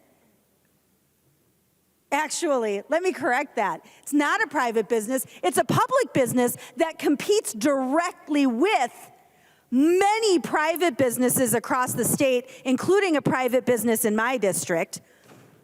Well, we're spending $13 million to pay for snowmaking machines. We've got a long list of state assets that are not being taken care of properly. So while we pay $13 million so that Spirit Mountain can have snowmaking machines, we're propping up a business to compete directly with a business in my district, another ski hill in my district. And this is how we're spending our state dollars, but we think that, no, the state should own more. The state should do everything, because we're really good at it. We're really good at owning and maintaining and doing things efficiently. I think that's what government generally is known for, how good and efficient they are at taking care of business. I mean, my goodness, you guys, come on. This one is a no-brainer. This one is so easy. Leased from a private business. That means the commissioner, it doesn't have to, may. The commissioner may. They don't have to. We're not saying that the commissioner has to use this facility. We're not even saying they have to. This amendment simply says that if it makes the most sense, if the commissioner can come to a good agreement, a good lease agreement with this business, an agreement that makes sense for the state of Minnesota, then the commissioner should have the ability to do that. Why in the world would we take that away from the commissioner? Why would we take that away? And in fact, this still has pretty strict parameters. Even if the commissioner decides that's a good idea, the commissioner must use exclusively public employees. Exclusively, it says. It's not an option to use private employees. Like, this amendment is such a no-brainer. Why are we taking options away from the commissioner? Why are we taking options away that would lead to increased efficiency, less cost, and a better product for the state of Minnesota? This one's a no-brainer. And frankly, you know, we heard in the recommendation for a no vote, which I cannot fathom, we heard that services are not available. And frankly, I know we've got a lot of first responders in this chamber. And I'd like to hear from our folks who do EMT, who do emergency services. I'd like to hear from our law enforcement officers. I don't know, do you guys think you could do your jobs? I bet you can. I bet you could. And in fact, Representative Backer, Madam Speaker, would Representative Backer yield for a question? He will yield. Representative New Brindley. Thank you, Madam Speaker. Representative Backer, I think I have my geography kind of right. I know you're significantly further north than the Appleton facility, but you're certainly in a very rural district. And in your side gig, among your many, where you serve your community, you serve a pretty rural service area, and I'm wondering if you could comment on the ability to serve a facility like this if it was necessary. Representative Backer. Yeah, Madam Speaker. Actually, thank you. I received a phone call from a person who serves on the Southwest EMS board, and they were furious in what they heard that the author said. Yeah, I just received it now. I can't make this stuff up. They were furious when they heard, and I wrote it down because I was going to talk about it in his opening statement, that private facilities out in Appleton, Minnesota would not have the resources. The paramedics, the EMS, the EMT officials, we in greater Minnesota pride ourselves because a lot of us are volunteers. Now, if you're a medic, a paramedic, that's a paid staff, but they were furious about it. And I just received that call about 5 to 7 minutes ago. So when you mentioned that, Representative there, New Brindley, I was like, are we like communicating here, or is what's going on? But us, fire, police, sheriff, when there is a situation, it does not matter. It does not matter who it is. What matters is that we are called to provide service to that individual. And we pride in greater Minnesota. I'm not saying that the Metro folks don't. But to say that they would not have the resources to provide care to that inmate is bonkers. Thank you. Representative New Brindley. Thank you, Madam Speaker. Boy, we could not have made that up. You know what? When Representative Wolgamott was making his argument for a no vote, and he said, you know, it's going to be really difficult to provide services, I made note of that because I thought, that doesn't sound right to me. I think that our rural communities are actually really good at providing services, and I knew that Representative Backer did that. I had no idea he had received that phone call. I mean, we could not have made that up. But Representative Backer, thank you for sharing that perspective. And interestingly, so we did not just get your perspective as a rural provider, we got the perspective of the providers in the area of this particular Appleton facility. And frankly, it's offensive. It's offensive to say that somehow they're not going to be able to provide service. Of course they are, and they do it really well every day. They do it every day. Members, this is frankly the easiest vote of the night. This amendment is the easiest vote of the night. And frankly, if this amendment goes on the bill, I suspect we don't have much else to talk about. If this amendment gets a yes vote right now, I suspect we're kind of done with this bill because it leaves our options open. It just means that it's at the discretion of the commissioner. The commissioner may, if they choose, if it makes sense, if they can come to a reasonable lease agreement, they may enter into a lease agreement on a privately owned prison facility. It'll be staffed exclusively with public employees, so nobody needs to worry. Nobody needs to worry that this will be a, quote, private prison. It won't. This will be a public prison. It just means that somebody else is taking care of the facility. Somebody else is responsible for the costs of maintaining that facility. This is a great deal, folks. This is a great deal. And if we can just vote yes on this now, I suspect we can be done with this bill in the next 5 minutes and just get this over with. If not, there are a lot of concerns with the underlying bill. So I hope that folks are ready to just vote yes on this amendment. Let's just be logical tonight.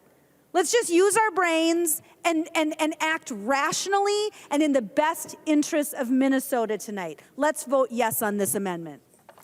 The member from Clearwater, Representative Grosso. Thank you, Madam Speaker. Members, you know, looking at this amendment, it is very reasonable, and it's common sense. And we all try to be common sense here. And I'm just going to give you a little bit of insight as to the thoughts of our current prison system, according to our commissioner of the DOC. In talking with him, the current prison system is unsafe for both inmates and guards.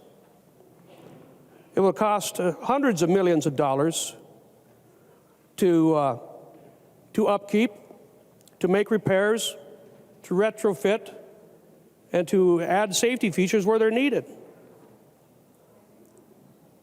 And even some of these buildings, some of these prisons, they've outlived their lifespan. And current time, the DOC is going around the state saying that a lot of county facilities have to be closed because they do not meet the DOC standards. So what do we want to do as legislators? What do we want to do? Is the bill's author on the floor? Where is he at? There he is. Good.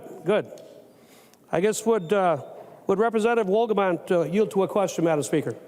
He will yield to Representative Grosso. Thank you, Madam Speaker. Representative Wolgamott, is it your goal? Is it your goal to be a good steward of taxpayer dollars?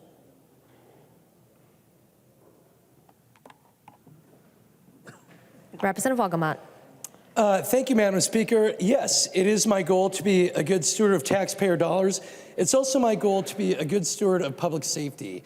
And unfortunately, Madam Speaker, we see that the corporations that own private prison facilities, that run private prison businesses, have perverse incentives to see higher rates of recidivism, to not provide the proper care and treatment that the inmates need. And so as good stewards of taxpayer dollars, as people who are committed to increasing public safety, it is very important that we vote down this amendment and that we proceed to ban private prisons in the state of Minnesota. Representative Grosso. Thank you, Madam Speaker, and thank you, Representative Wolgamott, for a long answer to a very simple question. A simple yes, I want to be a good steward would have been suffice. And you're throwing these privately owned prisons out there like that's what we want to do here, and that's not what we want to do. That's not at all what we want to do.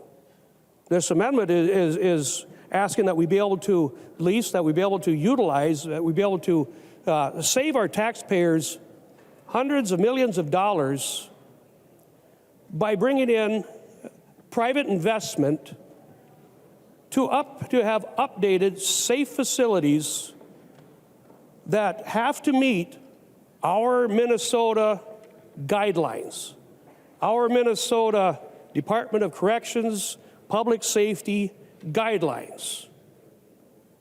Because as I stated earlier, the director of the DOC says there are many concerns with our current facilities. Many concerns with our current facilities. And what would it cost our taxpayers to have to build a bunch of new prisons? Why would we put it on our taxpayers to foot the bill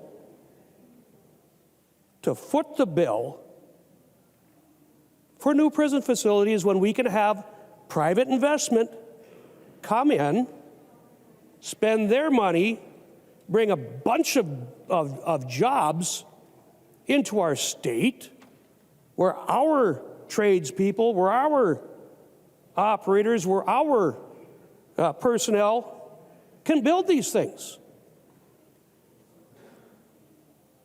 They will have to meet our safety regulations, our DOC standards, our public safety standards, all of it. And they would be staffed by Minnesota DOC personnel and run and managed by Minnesota DOC personnel and kept to those regulations and standards. So it's not an issue of them not being run properly here. We got to stop using other states who don't do the job correctly as an excuse to keep draining on our citizens' tax dollars. Let's invite the private investment in. Let's keep our citizens working in Minnesota, building facilities to safely house the inmates and to give our prison guards and staff a safe place to work. Private investment, spending their dollars to build, we just simply lease from them and run it with our people, to our standards, to our quality. So Representative Wolgamott, I have to vote no on your bill because you close the door on an opportunity to make sure that we are being good stewards of taxpayer dollars,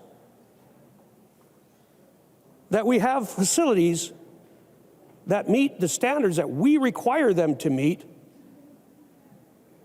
to keep our inmates safe, but mostly keep our guards safe too. Why would we not look at the obvious and leave that door open for the future? Thank you, Madam Speaker. The member from Pope, Representative Paul Anderson. Thank you, Madam Speaker and members. You know, I was surprised when saw the schedule this bill was coming up. It's been a number of years since Appleton has been used as a correctional facility. It was shut down, closed down back in 2010, and it has a capacity of 1,600 beds there. Just a couple of comments.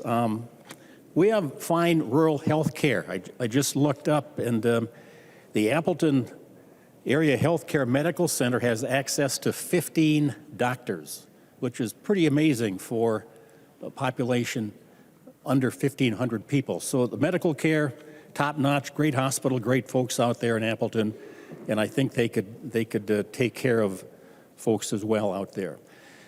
You know, it's been said Appleton is so far away, it's out in the prairie. Well, you know, the intake for all the prisoners in Minnesota, wherever they go, it's St. Cloud.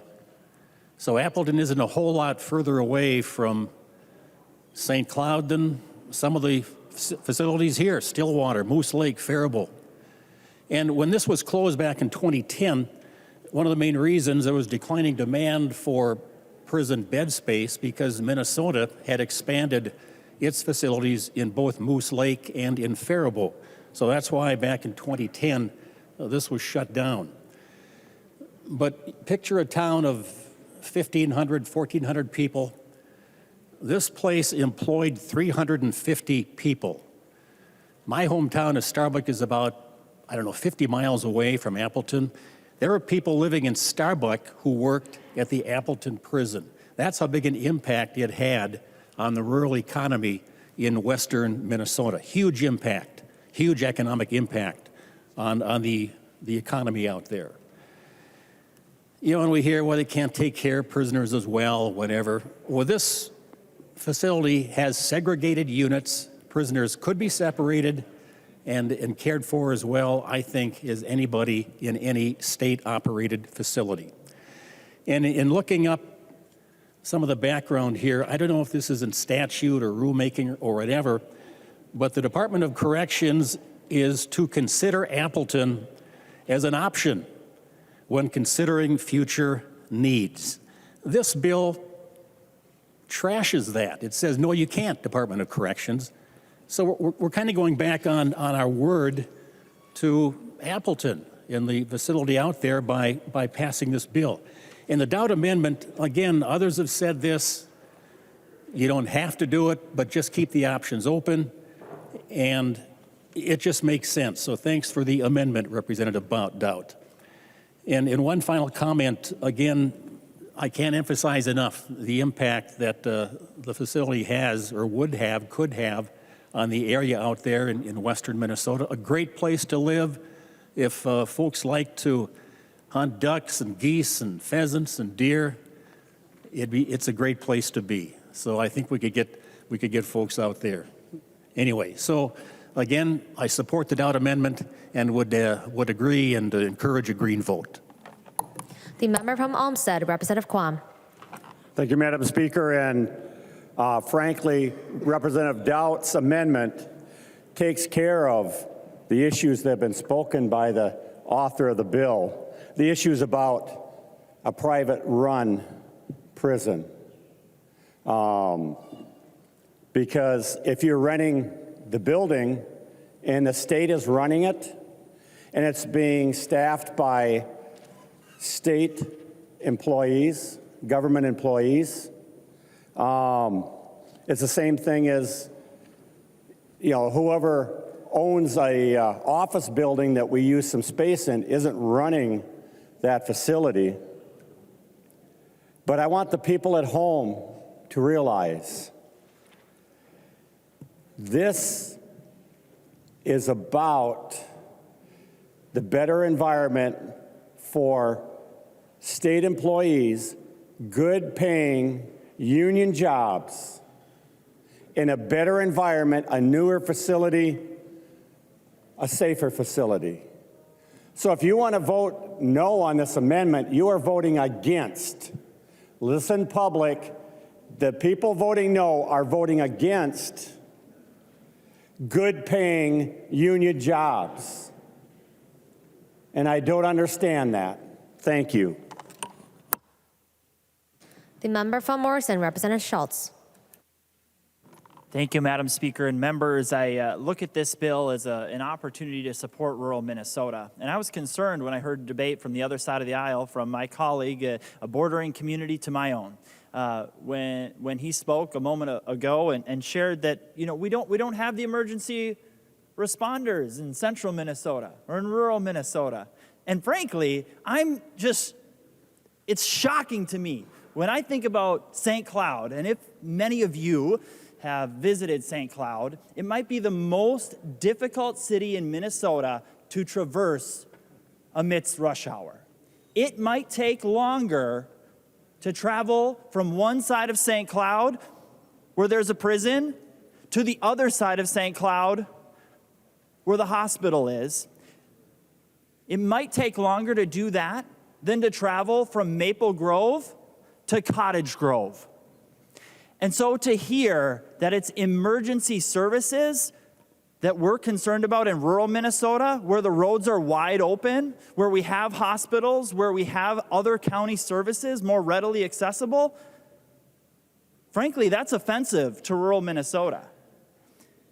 And tonight, this amendment has the chance to support union workers in rural Minnesota. That's exciting. New jobs in Representative Anderson's district with this amendment. When the Department of Corrections determines that this is a need, and let's be clear that there is a huge need in Minnesota to go after the violent criminals in this state. A huge need. The streets of Minneapolis and St. Paul. Every constituent in Minnesota, when they travel here, have a hard time finding safety.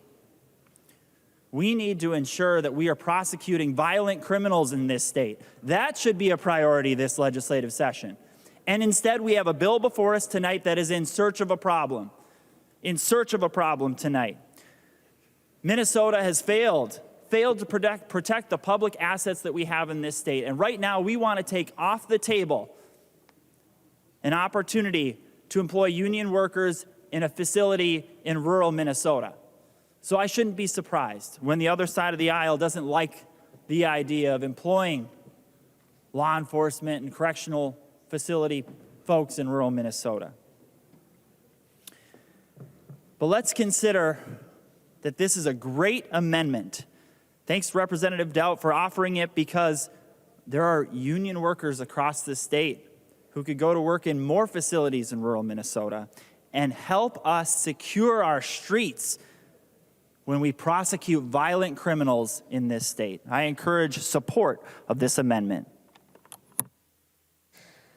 The member from Isanti, Representative Johnson. Madam Speakers, Representative Down, thank you for this amendment. It's a good one. What I like about it says that the commissioner can lease, but the key part is staffs exclusively by public employees. That means it's not privately run. That means that it's state employees running it. State corrections officers who do a fantastic job, even though they're shorthanded right now. And I want to thank the corrections officers for the great work they do. Now, I want to explain a little bit of our current situation in our Department of Corrections. Our newest prison was built in 2000, 23 years ago in St. Cloud. But our first prison was built in 1889. In fact, we built 2 prisons that year. St. Cloud and Red Wing, they both opened in 1889, almost 135 years ago. The next one was Stillwater, that opened in 1914, almost 110 years ago. All 3 of those prisons are still running, and they need a lot of work. In fact, I can't remember if it was St. Cloud or Red Wing. I believe it was St. Cloud, where part of the wall fell down, leaving a gaping hole in the prison.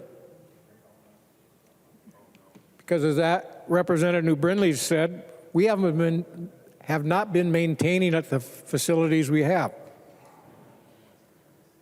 So, but with an option to lease, we could lease we happen to have a facility we could lease, but we don't have to do that one. But if another one opened up, we could actually lease a facility and shut one of these buildings down that's 135 years old. I know with Appleton they talk about it's outdated, it's not safe, it's just too much work to do. But I'll guarantee you this, it's a whole lot safer than a facility that was built in 1889. Much safer for the staff and much safer for the inmates that we are in charge of. Representative Wolgamott, if you had a bill that says this, you'd have 90% of the green votes on that board, maybe 100%. But unfortunately, you don't. And you don't want to take this language, which is important. We've heard other reasons about distance, how it's so far away. St. Cloud is the central receiving, where everybody that's placed under the Department of Corrections goes to first. Once there, they evaluate, look at the case, decide the threat level they are, decide if they have to go to the maximum security in Oak Park Heights, the closed security, or the minimum security. And then they send them out to whichever facility they want. Guess what? Appleton's closer than from St. Cloud than most of the other prisons. It's a shorter drive. Yes, is it farther from Minneapolis? Yeah. But it's not farther from central receiving in St. Cloud. And that with the technology we have now, they can do virtual visits over the internet. They don't have to go in person. They can stay in contact with their families.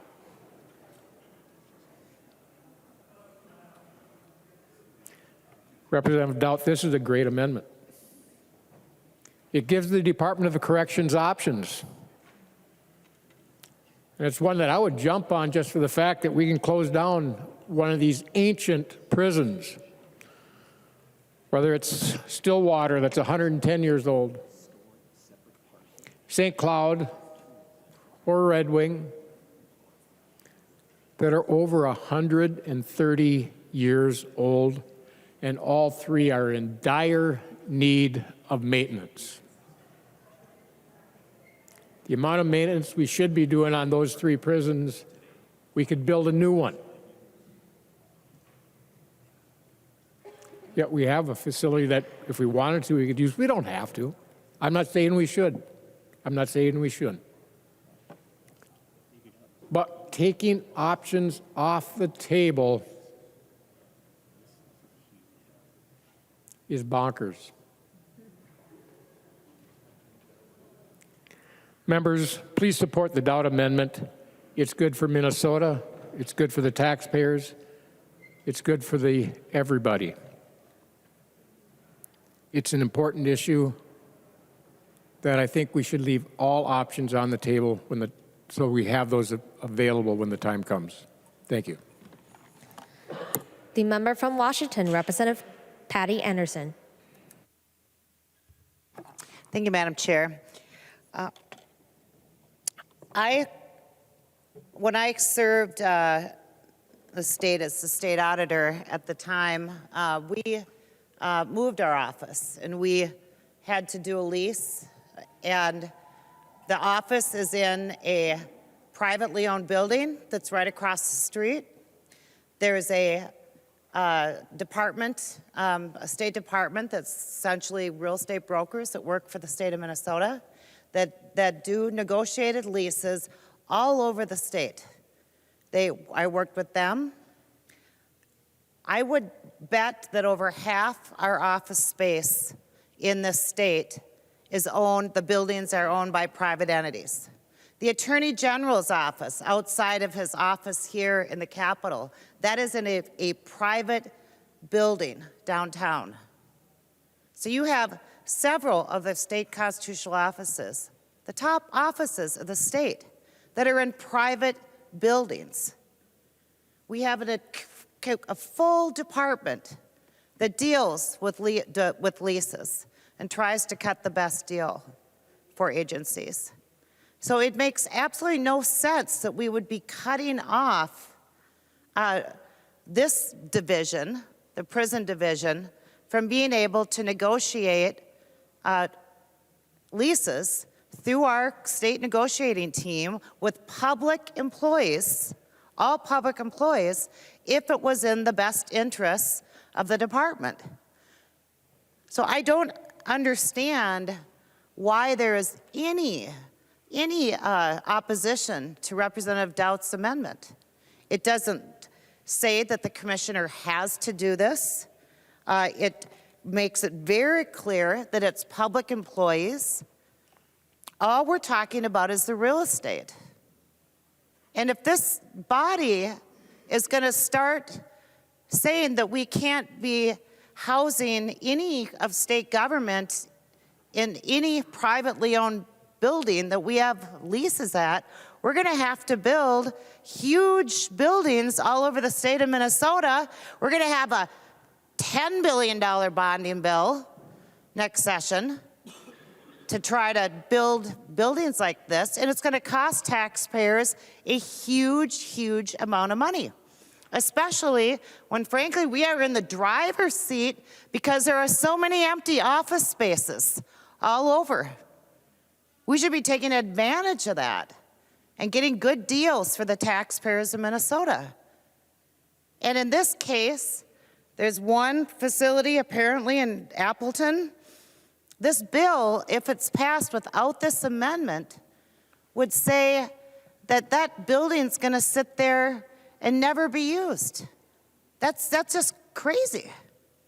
We could probably get a screaming deal on that if we leased it. Because no one else is, what are you going to do? Turn it in, I don't know, into a hotel, a tiny room. I don't know what they would do. And that's a screaming, screaming deal. And it would be fully staffed with public employees. Great jobs for Minnesota. It doesn't harm anyone or anything.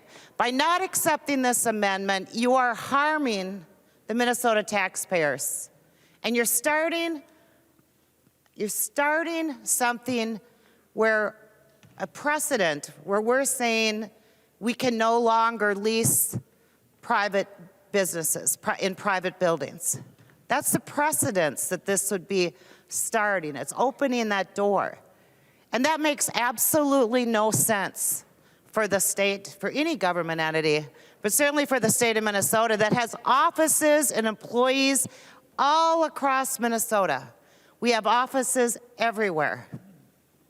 And if we start forcing our agencies, forcing them, not even by option, but forcing our agencies to build buildings, to house a few people or to house partial agencies somewhere, the cost of government is going to go way beyond the 30% increase in the size of government that's being proposed this session.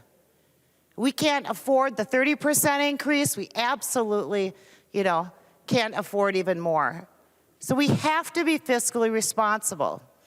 It's not fiscally responsible to tie the hands of the commissioner and say you have to only use buildings that we have built, the public built, through bonding, because that's the only way they're going to get built future prisons, if they can never be privately owned. That's the only way this will happen. I want to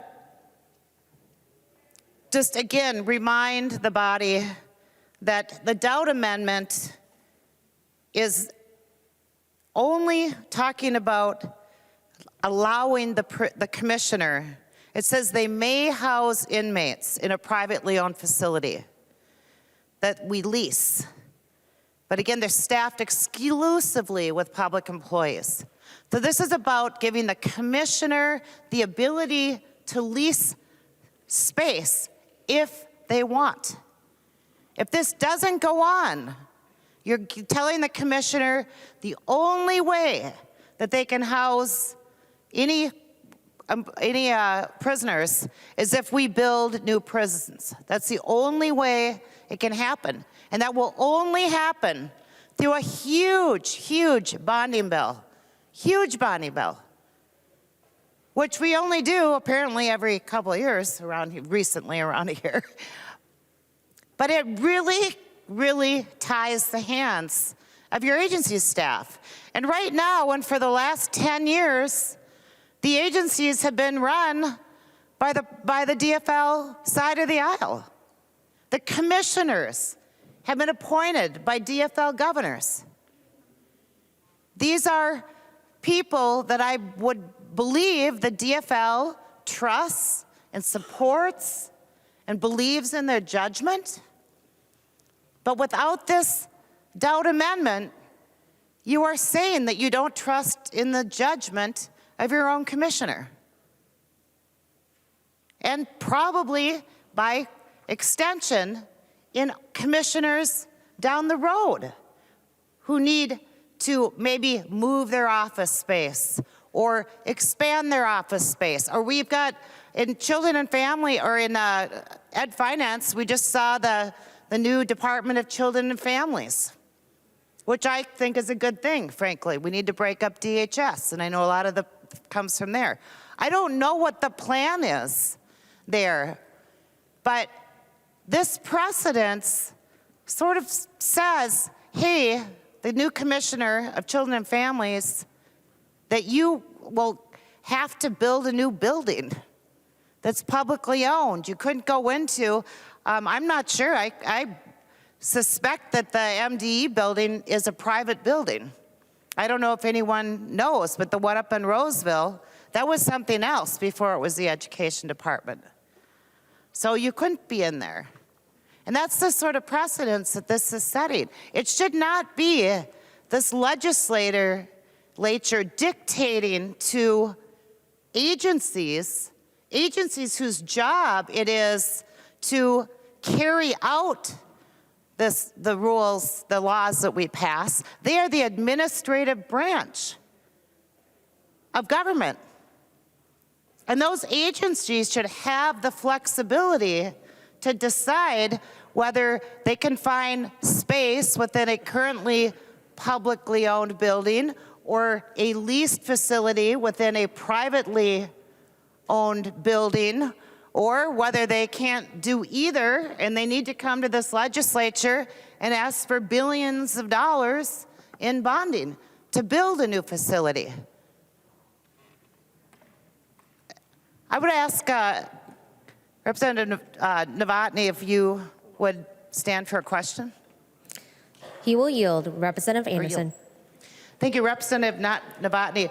I don't serve on public safety or any of those committees. Do you have any ballpark as to what a prison facility of this size would cost to build? Representative Novotny. Thank you, Representative Anderson. We do have numbers for what they were talking about in correcting the things that we needed to fix at the Appleton facility. We haven't built a prison that I know of since up by Moose Lake. So no, I was not in public safety or corrections when those numbers were discussed. I believe they were over $100,000 per bed. Representative Anderson. Thank you. Representative Novotny, would you yield for a further question? He will yield. Representative Anderson. Could you approximately, it's a guess, but ballpark would a facility such as Appleton cost $200 million to build from scratch? Would it cost $500 million? What's your guess? Representative Novotny. No. I do not have that number. But run it $100,000 per bed times how many beds you want, and that would be a very conservative, because we are conservative in this session, I hear. Guess. Representative Anderson. Thank you. Would Representative Johnson yield for a question? He will yield. Representative Anderson. Thank you. Representative Johnson, do you know how many beds approximately the Appleton facility serves? And do you have perhaps a better idea what a facility like this would cost today to build from scratch? Representative Johnson. Madam Speaker, Representative Anderson, I do not know the exact number. I think it's, if I remember correctly, 1,000 to 1,200 beds, and at $100,000 a bed, that's $1.2 billion on the high end. Representative Anderson. Thank you. So Representative Johnson, I think, is, best ballpark, since we haven't built a facility like this in Minnesota in a long time. This is $1.2 billion. Representative Dowd, would you yield for a question? He will yield. Representative Anderson. Thank you. Representative Dowd, do you have any better estimates what this would cost taxpayers to build brand new? Representative Dowd. Yeah, thank you, Representative Anderson. This facility has 1,600 beds in it, and I'll just do the math here really quick. Is that 1.6 billion? I don't know that it would cost that much, but I think you'd have to. I believe this facility cost in the hundreds of millions of dollars to build, and I know that the state could not replace it for, anywhere close to that. So, I mean, at 1,600 beds, the state wouldn't even have to use all of it. I mean, at $100,000 a bed, I'll assume that somebody had some authority in that number. 1.6 billion. It's insane to think that we would not use a facility that's sitting idle, that was licensed less than 5 years ago, I think, and is ready to be licensed right now. They're maintaining it. They've got a full staff there maintaining it. That we would pass some legislation to say under no circumstances could this be used. It's insane to me to think that we would put that into a bill, and I'll talk a little bit more about that in my closing speech on this amendment. But thank you for the question. It's 1,600 beds out there. Representative Anderson. Thank you, Representative Dowd and Madam Chair. So if we do this rough math, we're talking about $1.6 billion potentially. Let's say we take half of that, and we say it's $800 million. That is the cost to replace a facility like this. And so if we don't accept the Dowd amendment and we pass the bill the way it is, we could potentially and very, very likely cost the taxpayers about $1 billion. And for what? Again, these are good union jobs that would be in this facility. They are good jobs. This is not about private businesses running prisons. This is about who owns the building. Who cares? Why do we care who owns the building?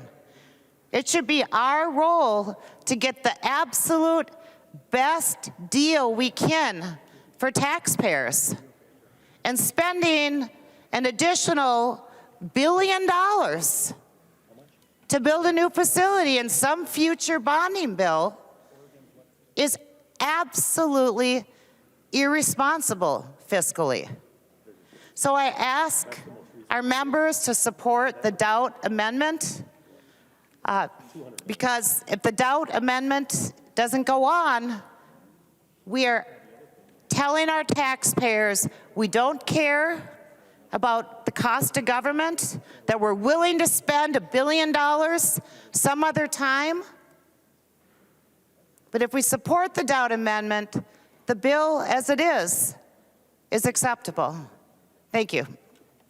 The member from Wright, Representative Hansen. Thank you, Madam Speaker, members. Well, I'm delighted to hear that the stated motive, not my impugned motive, but the stated motive of this bill, the underlying bill, is to remove perverse incentives. That's a good idea. We definitely don't want perverse incentives when it comes to criminal justice, when it comes to any of our state operations. But that also presents some confusion, at least for me, in trying to understand the opposition to the Dowd Amendment.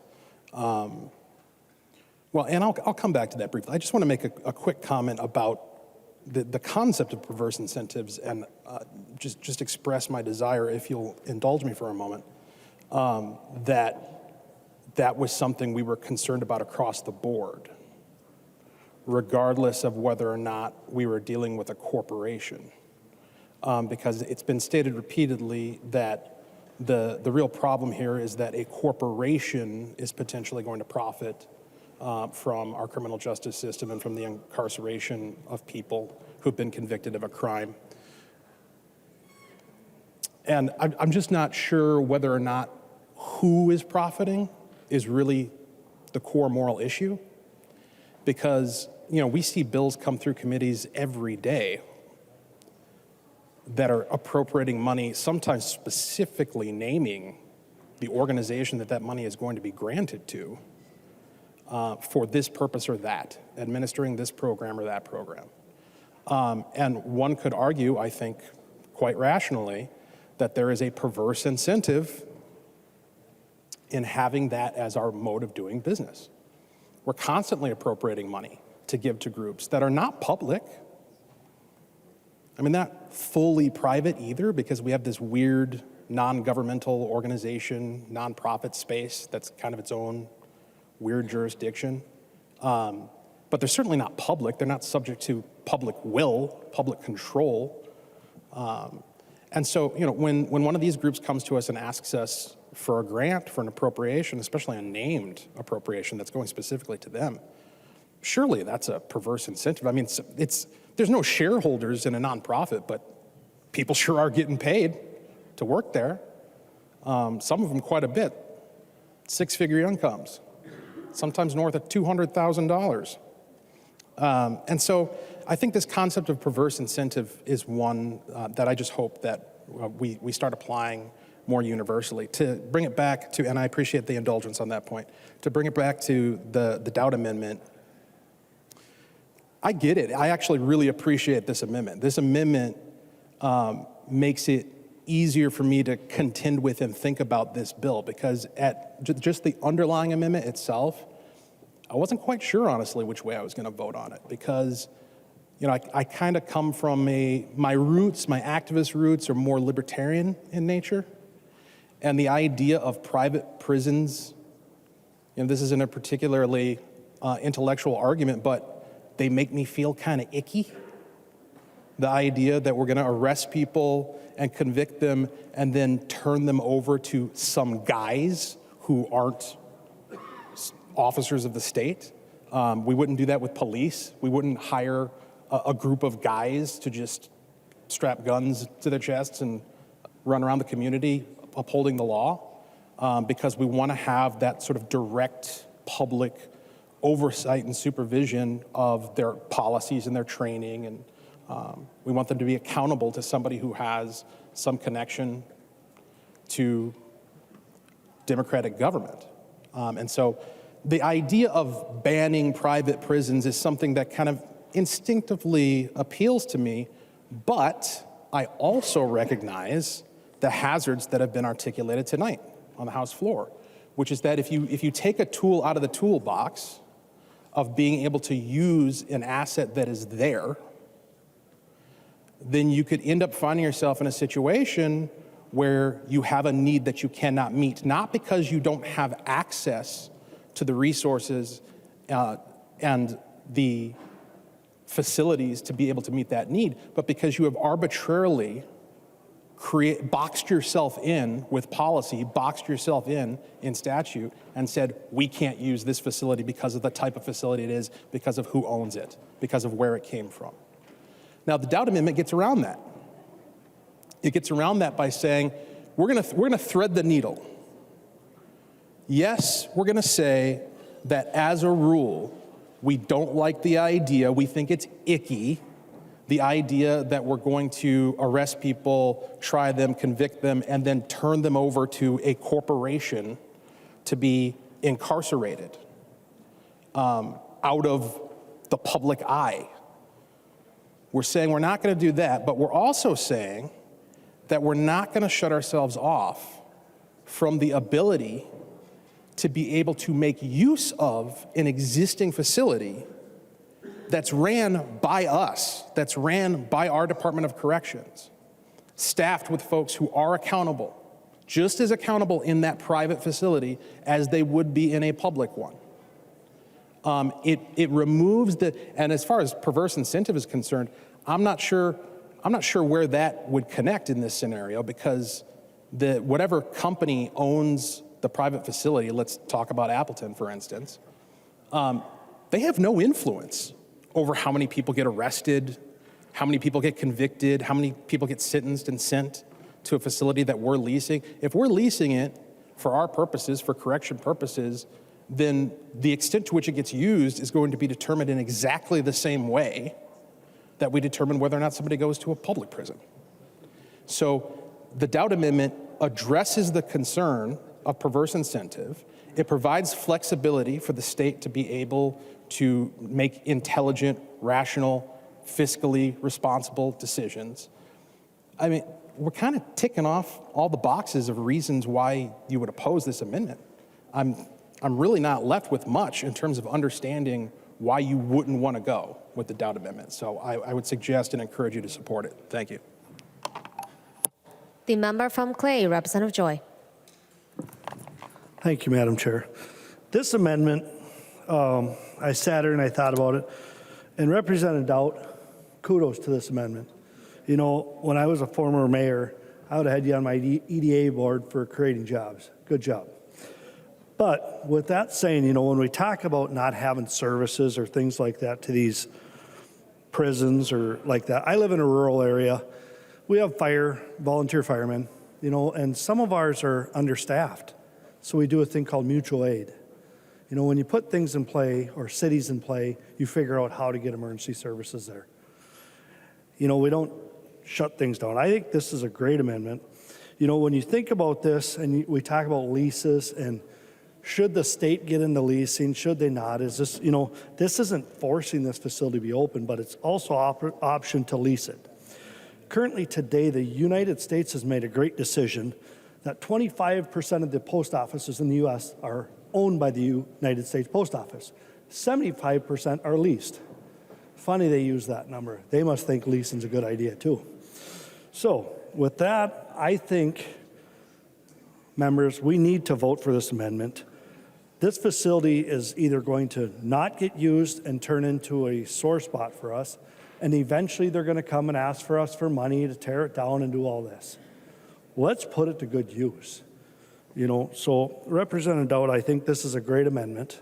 I hope, you know, we can all get together tonight on this vote and create job communities, create growth in that community. I mean, let's do it. Thank you. The member from Lyon, Representative Swazinski. Thank you, Madam Speaker.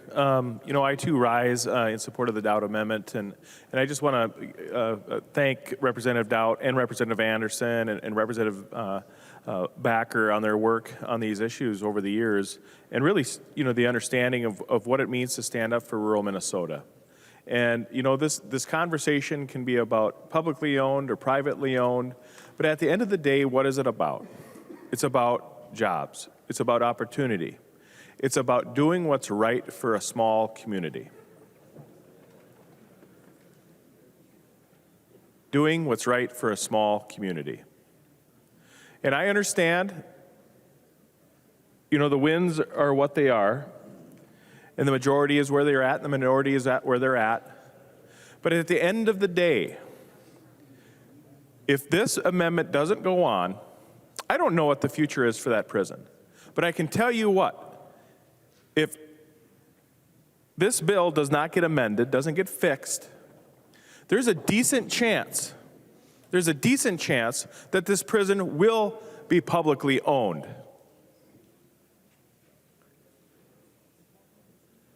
Because if you're a private business and you can't afford the taxes, if you're a private individual that can't afford the inflation that this president has bestowed upon our great country, it's called jingle mail. When you can't afford your house, which many Americans right now today can't do, they're taking their keys, they're throwing them in the mailbox, and they're sending them in. They're sending them to the local unit of government, they're sending them to the mortgage, person that owns their mortgage. And maybe this will happen. Maybe that's the goal of this. Maybe it's to steal away potential property taxpayers in rural Minnesota. You know, we're not a bunch of hicks, folks. You know, we have internet. And as Representative Backer said, you know what, we have hospitals too. Critical care hospitals, folks that can take care of folks. And the idea that, well, we just, you know, we got to do this. And, well, this is about as good of an idea as you can have on this House floor. It keeps the chances of a small town alive with a big asset's just been sitting there. And rather than having St. Paul staring down its throat and saying, you know what, we know what's best. If I don't live 150 feet from an interstate, well, I guess I don't have a voice in this issue.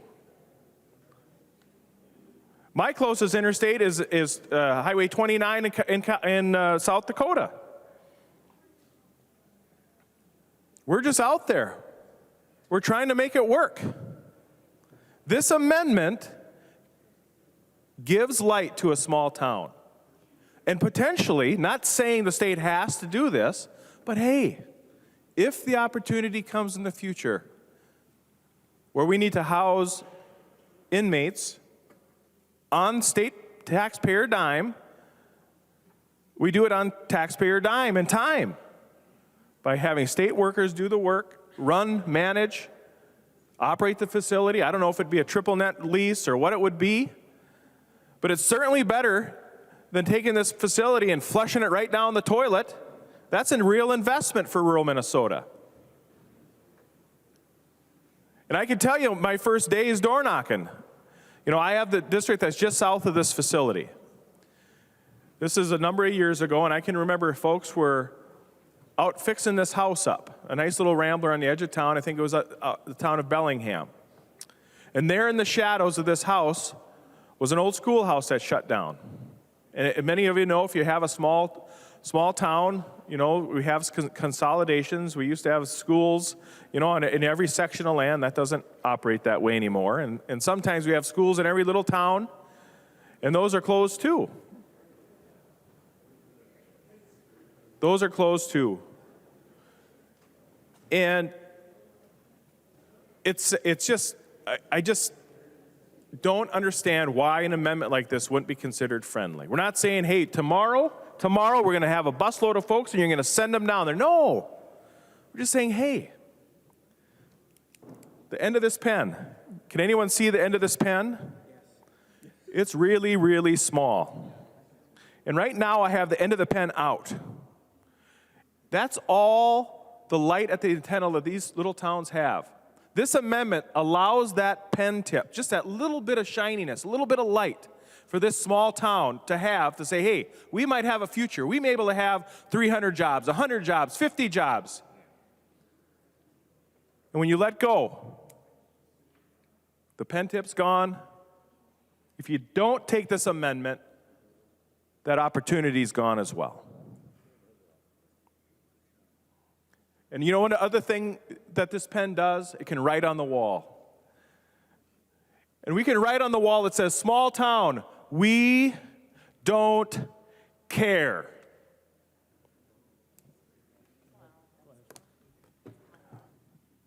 Adopt this amendment, members. Stand up for a town that's not within 150 feet of an interstate. Give us an opportunity to create jobs in rural Minnesota. We're not saying you have to. We're not saying you must. But could you give it a try? Vote green. The member from Crow Wing, Representative Davis. Thank you, Madam Speaker, members. Representative Swedzinski, well said. And did I not warn you not to steal my points? I did. I'm not going to have him yield for that question, Madam Speaker. But Representative Dowd, I thank you for this amendment. In fact, maybe we should call this amendment the Little Town Amendment, the Little Guy Amendment, something along those lines. And let me tell you, there is a little town that is getting a lot of attention on this House floor tonight, isn't there, members? And for good reason. This House floor should be known for being for the little guy, being for the little town. Representative Dowd, I thank you so much for this amendment. This amendment, I heard this said tonight, is a no-brainer. This is a no-brainer amendment. This is a common sense amendment that could literally save or help save a little community. And Representative Wolgamott, I'm really, it's a humble thing to change one's mind, and I hope we can change your mind tonight, Representative Wolgamott. You know, and as I've been hearing arguments and debate tonight, I keep looking at the actual bill with the amendment. And I would just like to read you a very small portion. I would like you to hear just how much of a no-brainer and how common sense and how smooth this amendment fits right in with this bill. It says, line 13 of page 1, to determine the place of confinement of committed persons in a correctional facility or other facility of the Department of Corrections and to prescribe reasonable conditions and rules for their employment, conduct, instruction, and discipline within or outside the facility after July 1st, 2023, the Commissioner shall not allow inmates to be housed in facilities that are not owned and operated by the state, a local unit of government, or a group of local units of government, except that the Commissioner may house inmates in a privately owned facility that the Commissioner leases and staffs exclusively with public employees. How could you not accept this amendment? 3 simple little lines. In fact, it's not even 3 simple little lines. It's 1 full line and 2 half lines. But 3 simple little lines, and it smoothly fits right in there. Did you listen? Did you hear it? I know you're all working hard on your computers, but just entertain me for a moment. 3 simple little lines can improve so much for a simple little community of less than 1,400 people. Now, maybe to a city the size of 300,000 or 400,000 people, a small town of less than 1,400 may not matter much. But it should matter in this House. It should matter amongst every member in this place. I'd encourage us to lay aside politics tonight and help out this little community. 3 little lines for this community can create so much. Jobs for a community, hope for a living, prosperity for families, and for a county, I believe, Swift County, tax dollars. Tax dollars, because if this facility just continues to sit open, not being used, well, the value is going to go way down.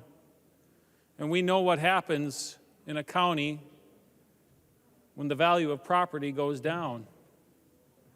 the burden of taxes goes up.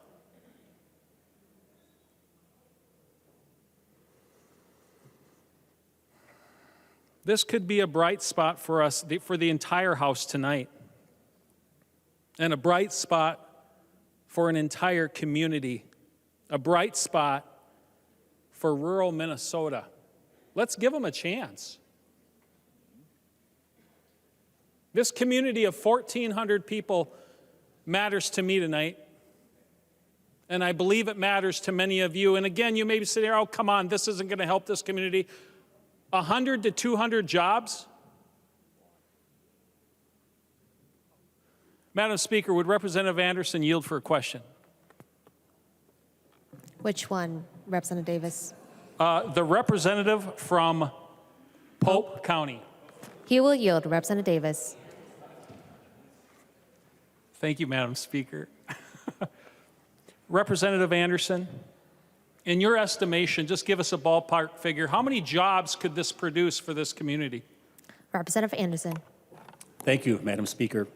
Well, when it closed, shut down in 2010, there were 350 people working there. Again, just a huge economic impact for the Appleton and Swift County area. Representative Davis. Thank you for that, Representative Anderson from Pope County. 320 jobs. 350, thank you. 350 jobs. Sorry, you're sitting to my left. This is my good ear over here. I was thinking 100 to 200, somewhere in that ballpark, but 350 jobs. I got to tell you, 350 jobs means a lot to a community of 1,400 people.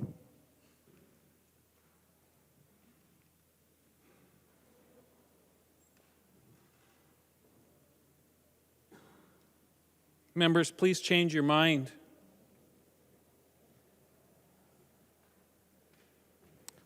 You know, prisoners are never going to go away, unfortunately. They're just not. Whenever we have rules for society, there's always going to be people to break them. History teaches us that problem is not going away. I mean, unless we outlaw crime. Oh, I shouldn't have said that, huh?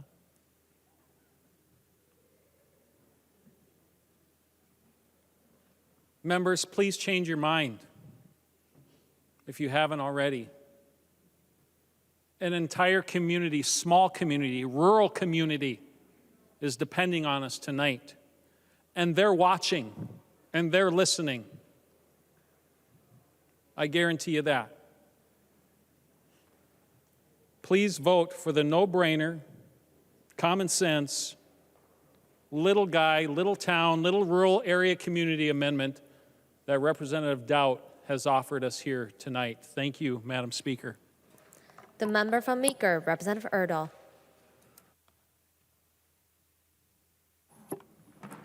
Thank you, Madam Speaker and members.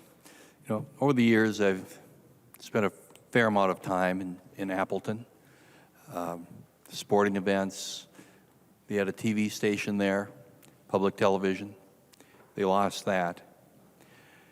And the town needs a boost.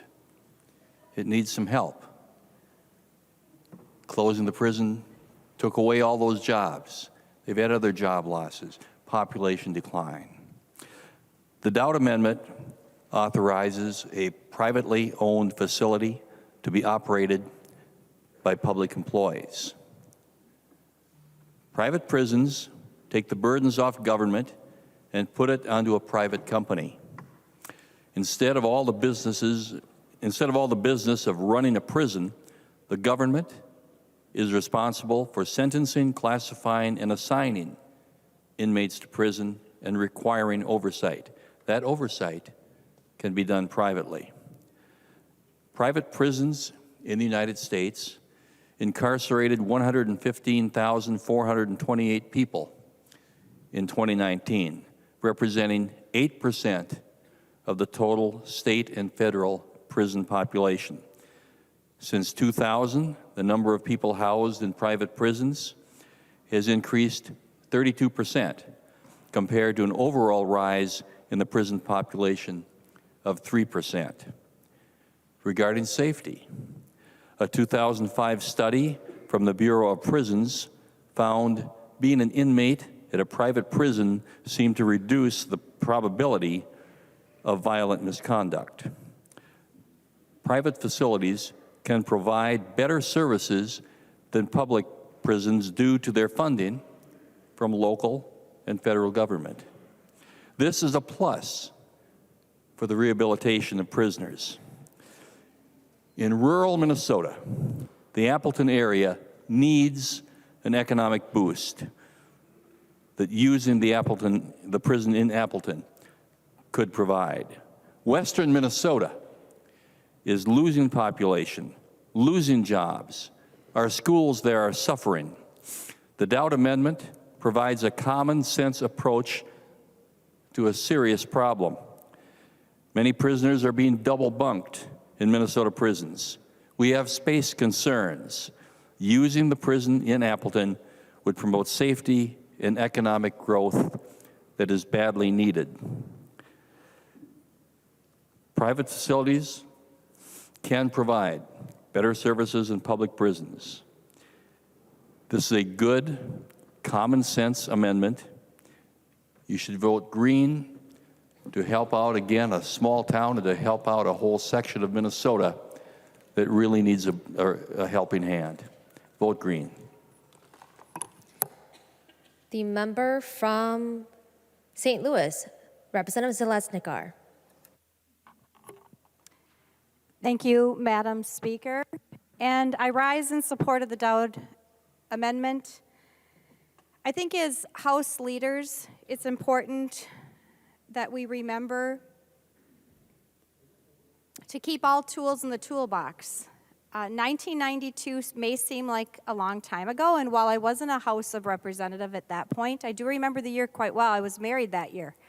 So while it may be a long time to many to be married for 30 years, I don't think it's a very old building.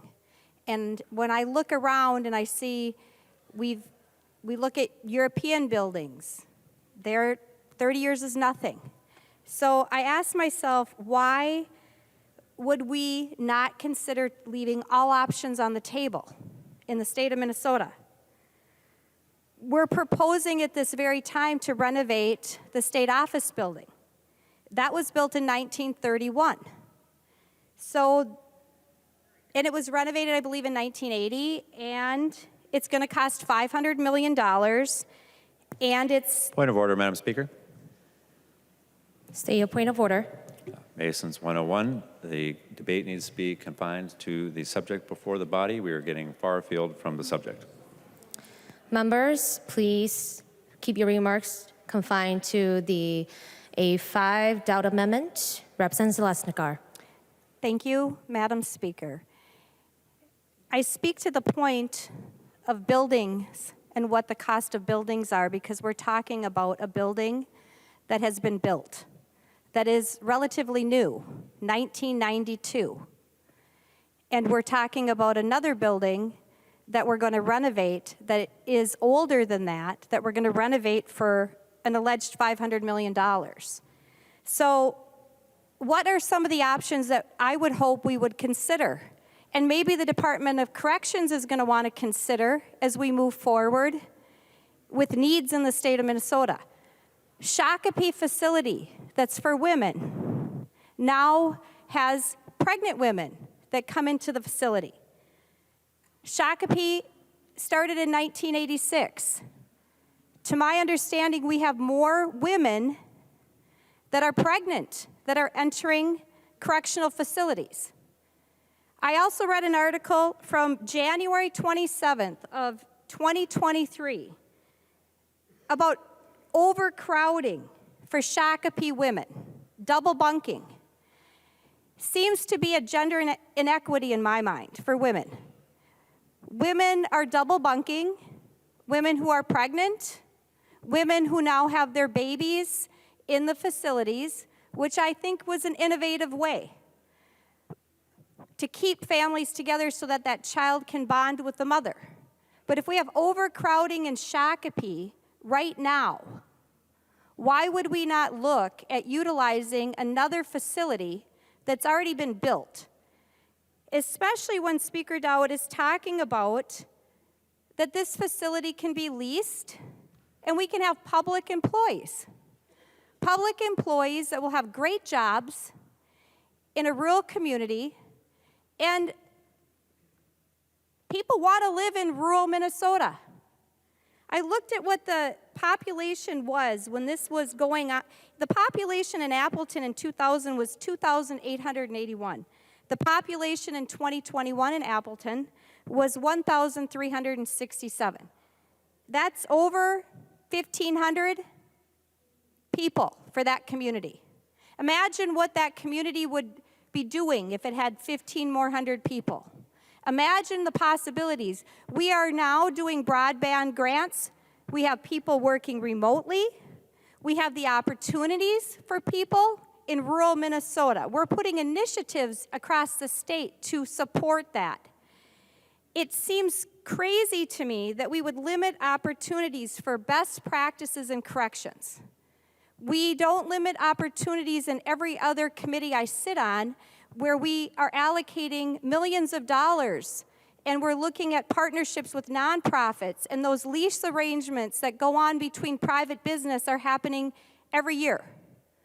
And to not look at what's best for corrections, what the needs are going to be when we have people that need treatment. We have a fentanyl problem in the state of Minnesota. I don't know that anybody's doing corrections focused on fentanyl. We are spending money in this budget cycle under the Waltz proposal with opioids.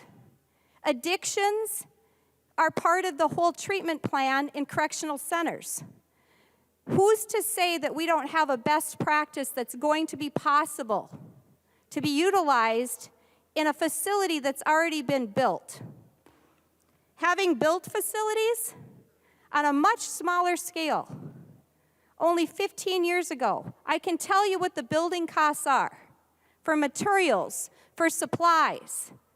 It is cheaper to renovate most buildings, even older buildings, and this isn't even old. We're considering it right now for a building that's 90-something years old, and yet we're going to take off the table a building that was built in 1992. That seems absolutely ludicrous to me for taxpayer money, especially at a time when we have our own facility in Shakopee saying we are overcrowded. We need to serve women. What are we doing to serve our incarcerated women? We have one facility in the state of Minnesota that's all women, to my knowledge. I would ask that Representative Brian Johnson would yield to a question. He will yield. Representative Zalesnikar. Representative Johnson, can you tell me if Shakopee is the only facility in the state of Minnesota that serves women? Representative Johnson. Madam Speaker, members, Representative Zalesnikar, Shakopee is the only women's prison in the Department of Corrections that they have at this time. Representative Zalesnikar. Representative Johnson, can you tell me if, to your understanding, if incarcerated women numbers have increased or decreased in the last 10 years? Representative Johnson. Representative Zalesnikar, I'm not exactly sure on the numbers, but I believe they have increased. And I believe the facility is almost at its maximum capacity at this time. Representative Zalesnikar. Representative Johnson. Representative Zalesnikar, I've been pretty laxed. You need to go through the speaker. Representative Johnson, will you yield? He will yield. Representative Zalesnikar. Thank you. Representative Johnson, do you believe that if this facility was available, it would be an option for the women of Shakopee? Representative Johnson. Madam Speaker, Representative Zalesnikar, this would be an option. There are 1,600 beds available there, which is larger than the Shakopee prison. Representative Zalesnikar. Thank you, Speaker. Representative, my apologies. Madam Speaker, will Representative Johnson yield to a question? He will yield. Representative Zalesnikar. Representative Johnson, do you believe that a facility in Appleton would be feasible to house women for the state of Minnesota beyond Shakopee? Representative Johnson. Madam Speaker, Representative Zelinzikar, unfortunately, I have not been at the Oak Park Heights prison myself, but I don't believe it would take much to change a few things to make it feasible. Representative Zeleznikar. Madam Speaker, I think it's important for members of the House to seriously consider Representative Dout's amendment. I think it's a very reasonable amendment at a time when we are trying to preserve buildings to the best of our ability. We are doing that as House of Representatives. We are showing the state of Minnesota that we want to preserve buildings. And I think we should do the same thing for a building that was built in 1992 to allow options for the state of Minnesota. Correctional needs changed by decades. We now have infants with their mothers in prison systems. There's no way to know how many we're going to need to serve. I would hope, as a woman, that we would continue to do that for the women of Minnesota who are incarcerated, to be able to be with their children. When they're nursing their children, when they're forming those critical bonds that are so critical for a mom to have with their child, that they have a setup, that they're not double bunked, that they have private rooms and they have the opportunities to bond with that child. I think this setting is a perfect facility that allows for an opportunity that shouldn't be taken off the table. Leaders make sure they have tools available. And once you eliminate that, there's also consequences to having a much more costly effect for the taxpayers. So I think it's really critical for us to ask what we're doing, because we have women in the state of Minnesota who are incarcerated also. Women who have children, women that enter the prison system pregnant and need to serve their time. And we need to have facilities that allow for that bonding period to happen with their children in the most effective way.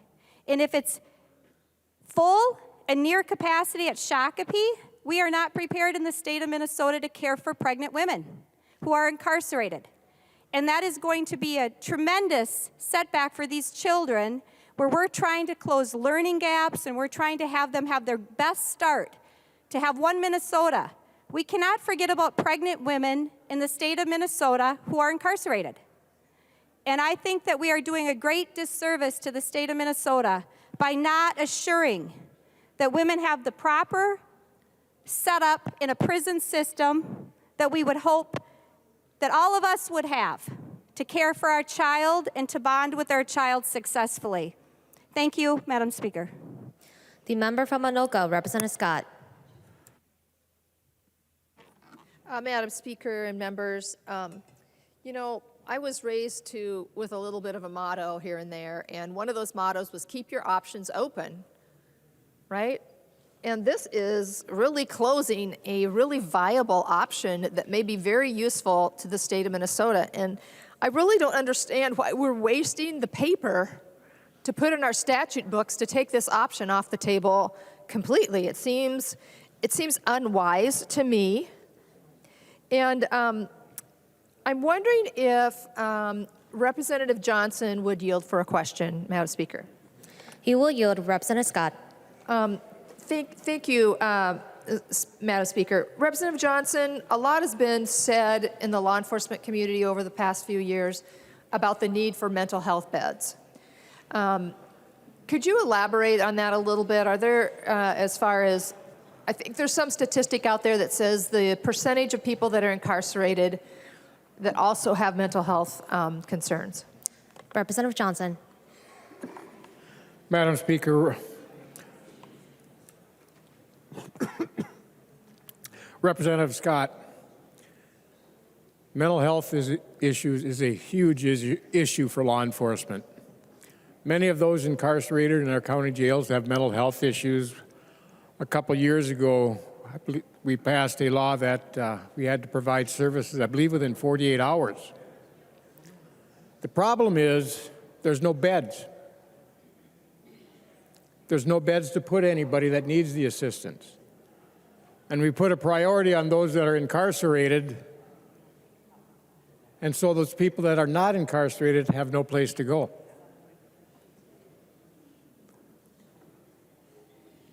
Department of Human Services has shut down many of the beds we used to use. They're not available anymore. Part of the problem is illegal narcotics. We have a lot of people that are on drugs, and if you look at the side effects of those narcotics, whether it's meth, whether it's heroin, whether it's fentanyl, one of the side effects is mental health issues.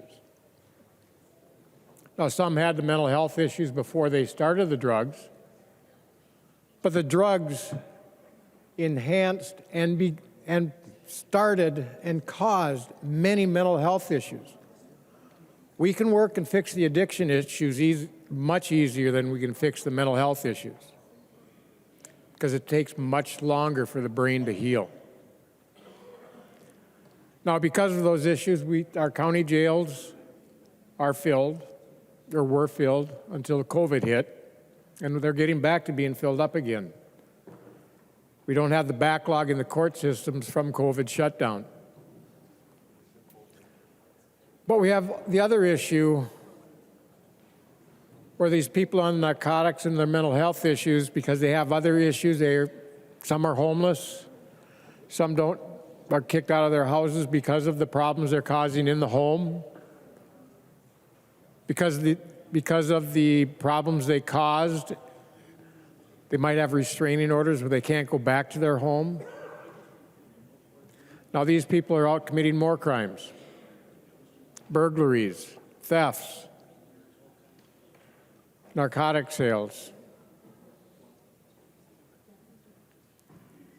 But we don't have a place to bring the people. Our beds that we have, our medical beds that we have in St. Peter, they're filled. So those that are incarcerated in our state system doesn't have a place to go because the mental health beds are already filled. We need a larger facility for the mental health issues so we can treat those people. Not just at the state level, but those incarcerated at our county jails.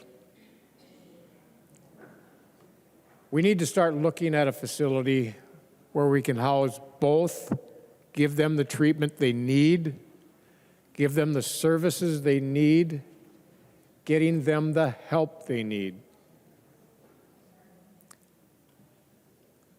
But with the doubt amendment, if this body comes up with the funding to do that, and we have plenty of money to do that right now, the 39% increase in the budget that is proposed by the governor and by the target agreements by this body and the other body, we have the money to do that. So yes, we have a big issue we need to deal with, and mental health is an issue.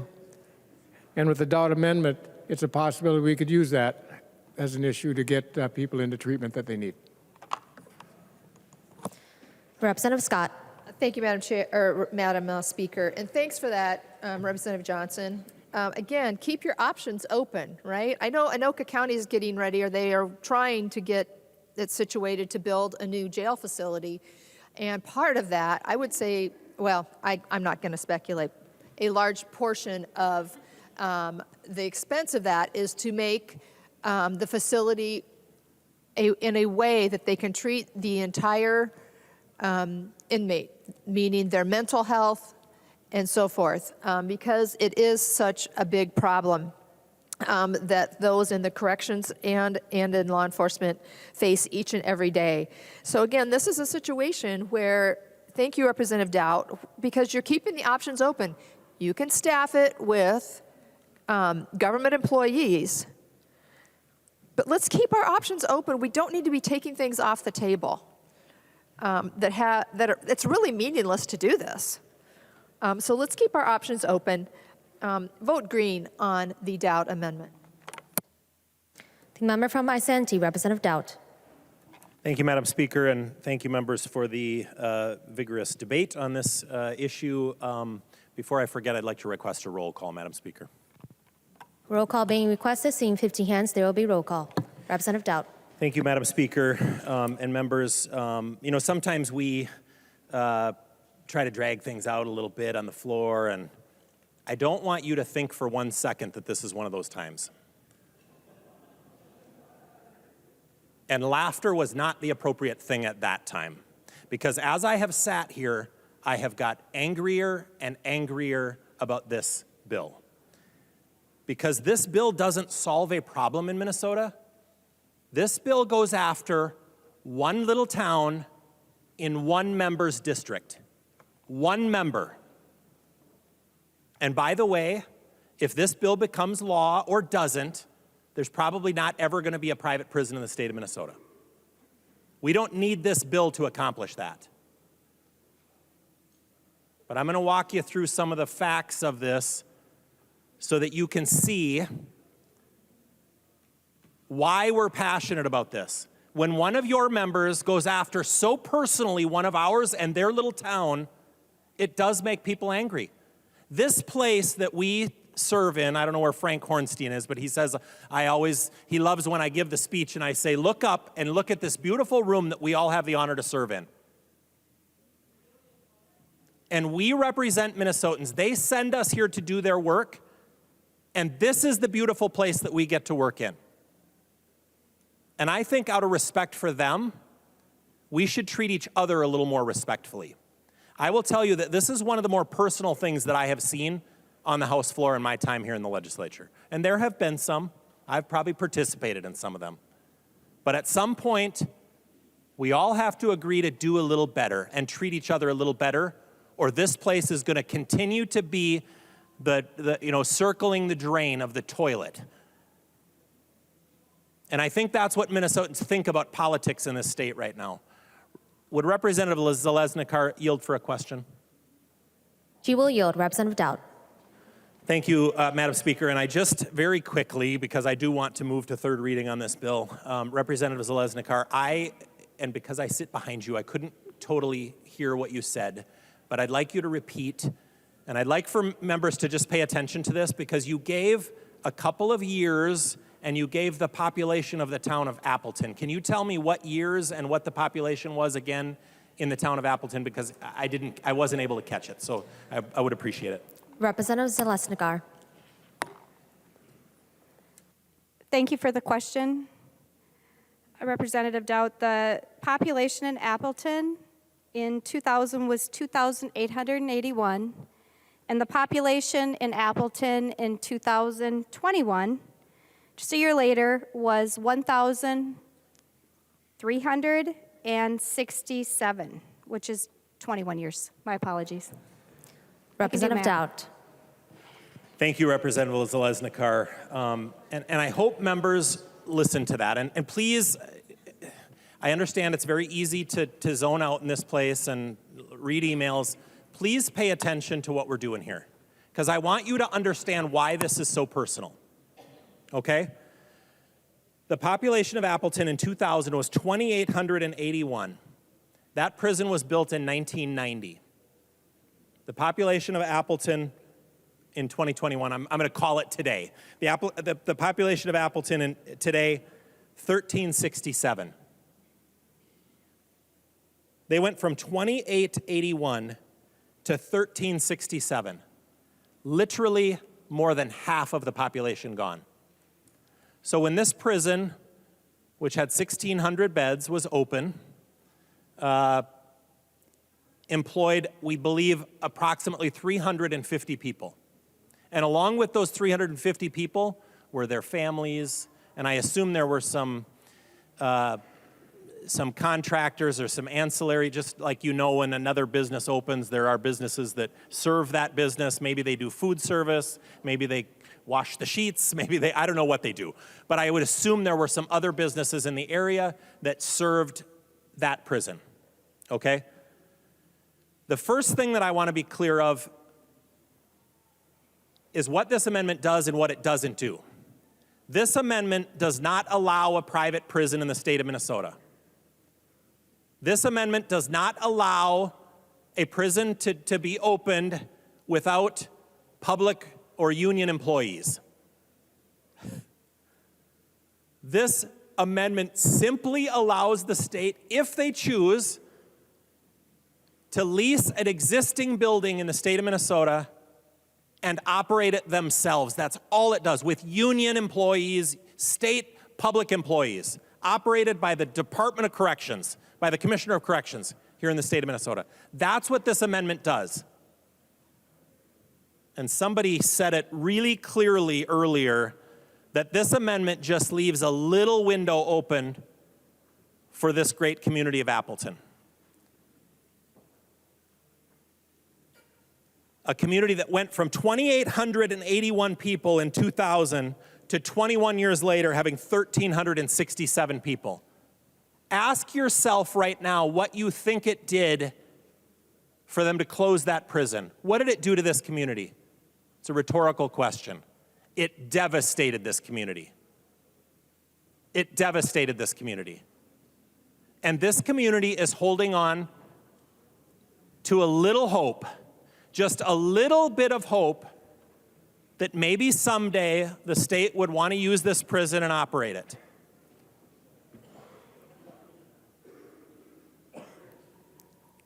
Thank you, Madam Speaker. I appreciate that. And this is, you can believe it or not, but some people may think this is the most important issue we're going to deal with today. So if you'd pay attention, I would appreciate it. And I'm going to try not to go on too long here, but this is important, and I want to make the point so that you understand it.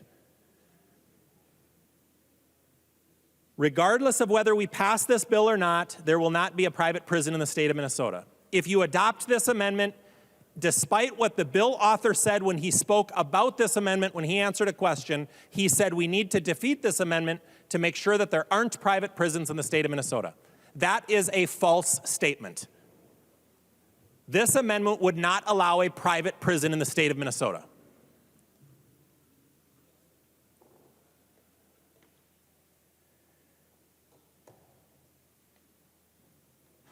But what this bill does to this little community is the most shameful and personal thing that I think I've seen here on the House floor.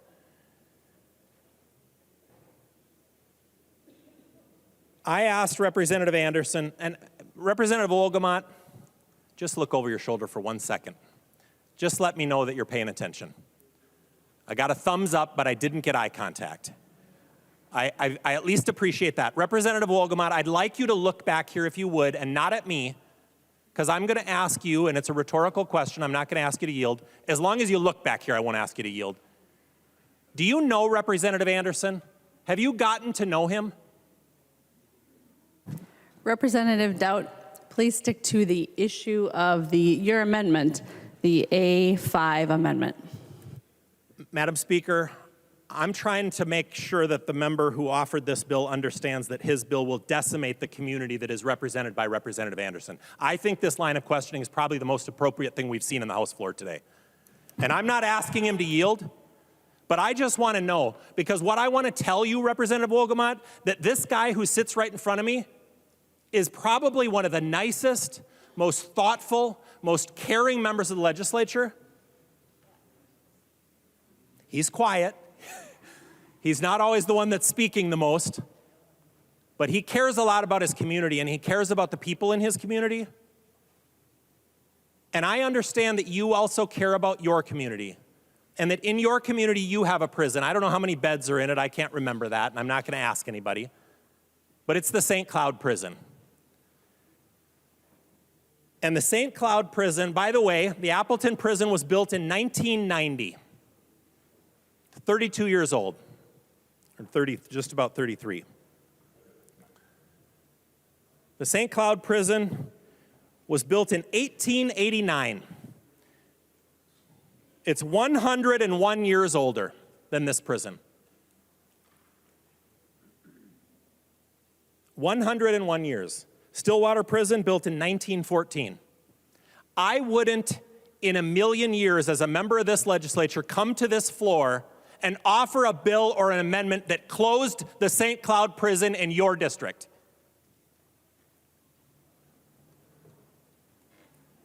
And you know why I wouldn't do that? Because that's personal.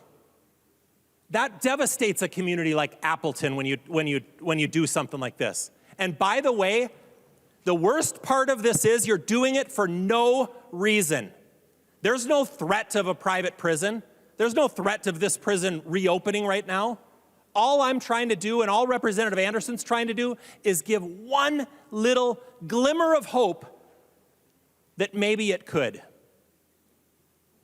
And Representative Wolgamott, I want you to understand that that's what you are doing to his community in this bill. That's what this bill does to this community.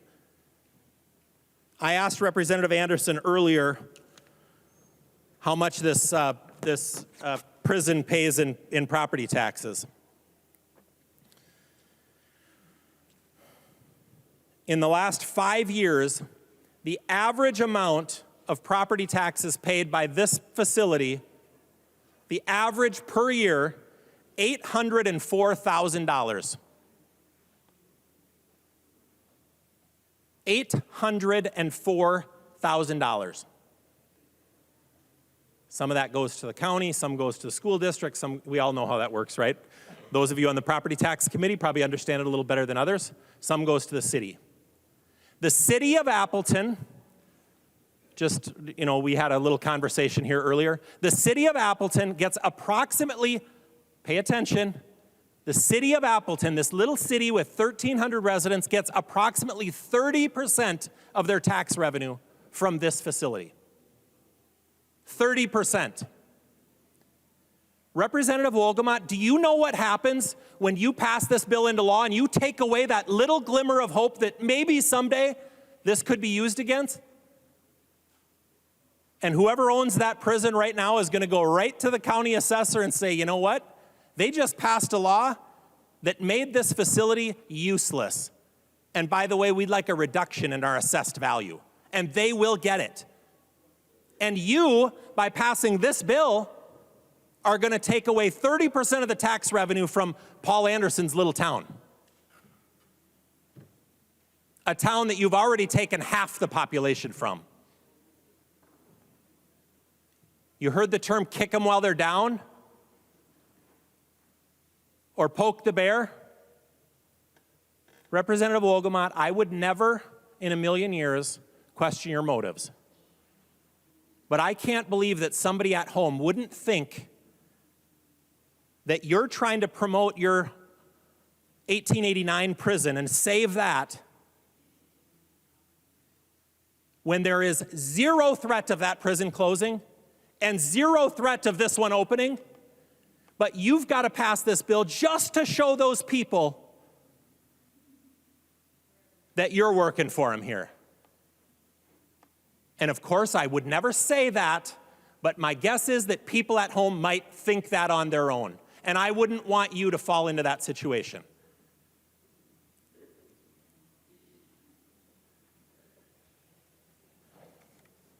Representative Wolgamott, sometimes just because you can doesn't mean you should. And I have a feeling that people here in this chamber are going to remember today what you are doing to the 1,300 people in probably the best and most respected member of this legislature's district, Representative Paul Anderson. And I know that I will. Just because you can doesn't mean you should. Adopting this amendment, let me say it this way. The only reason to pass this bill that I could imagine that anyone would think we'd want to pass it, because there is no threat of a private prison, there is no private prison. The only thing that this bill does is puts a nail into the hopes of these people, a final nail in the coffin of the little bit of glimpse of hope that they have that this facility might open, that covers 30% of the revenue to their city. And I don't know how big the school district is, but my guess is it's a big chunk of the school district's revenue too, and the county's revenue. That's the only thing that this bill does. There is no threat of a private prison. There hasn't been. There never was going to be. Nobody's talking about open one. This amendment is the only way now that you can show us that the intent of this bill wasn't to stick the final knife into this little town. Because this is about as reasonable as it gets. This just says, maybe someday, the state could lease this facility. Instead of, they could still buy it. There is still a little bit of hope. But do you know what it takes for the state to buy a facility like this? It's a lot easier for them, because they don't have to go through the legislative process, to lease the thing. But now they would. To operate this prison, the Commissioner of Corrections, to put union workers into this facility would need legislative action. That's what it's going to require if this bill gets signed into law. So you've just put one more step, a hurdle that's probably almost impossible to overcome for absolutely zero reason.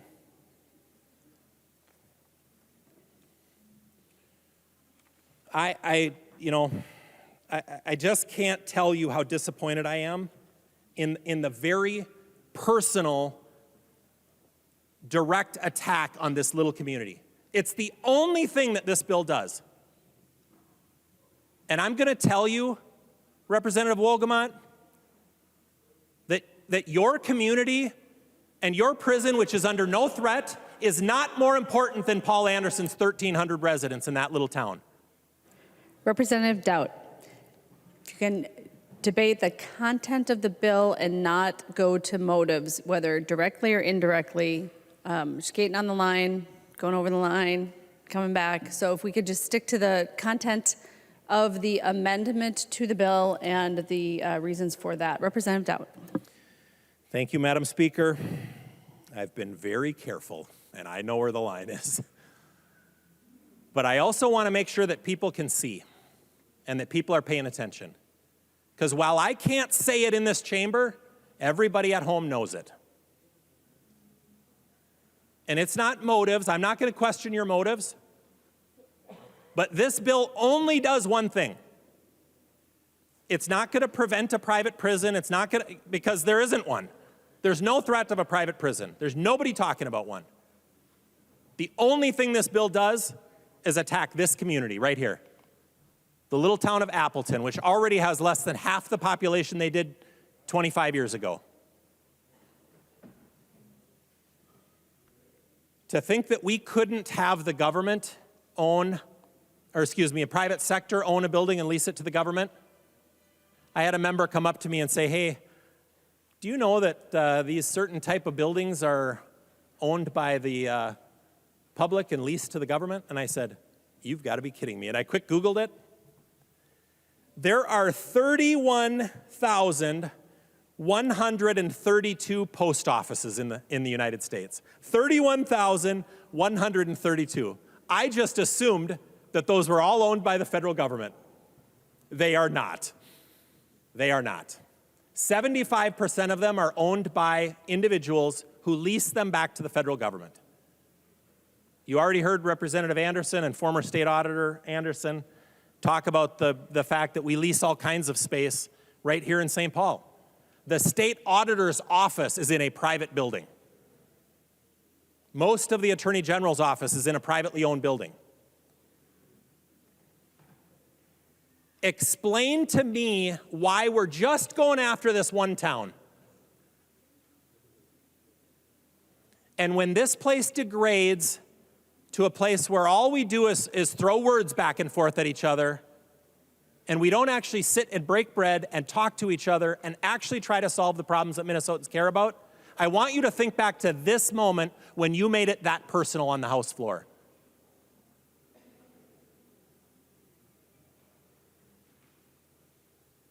So members and Representative Wolgamott, take this amendment. I couldn't have written a more reasonable amendment. I could not have written a more reasonable amendment. This is your opportunity to show that this bill isn't just an attack on this community. Because the only thing that this bill will do, is it will cost his communities more. You're just poking a stick right into those communities. The only thing it will do when you take away all the options for that facility is the company that owns it's going to go right to the county assessor and say, hey, reduce the valuation of the building. The state just passed a law saying we can't use it ever. And the assessor is going to say, well, you're right. And his little communities are going to lose tax revenue. I'm not asking you to run a private prison. I'm not advocating for a private prison. I'm not even having a debate about whether private prisons are good or bad. I'm just saying, don't make this so personal and don't put a nail in the coffin of the hopes of this little community. Just for one time this year, do the right thing and don't make it so personal. And Representative Wolgamott, I got a challenge for you. I want you to break bread with Representative Anderson in the next few weeks. Take him out to dinner, talk to him, and talk about his community so that you understand that these people that live in his community are just as important as the people in your community that work at your prison. And the last thing we should do on the House floor is pit people in your community against people in his community. This is not the kind of bill we should be passing in the House. Please vote yes on this amendment. Seeing no further discussion, the clerk will take the roll on the amendment.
Will the clerk please call the names of the members who are voting remotely? O'Neill. O'Neill, aye. O'Neill, aye. Pryor. Pryor, no. Pryor, no. The clerk will close the roll.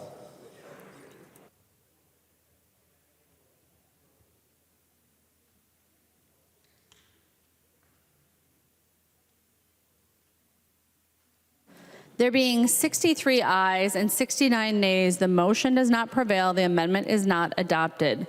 There are no further amendments at the desk. The clerk will give the bill its third reading. Third reading, House File number 1200, as amended. Third reading as amended. Discussion to the bill.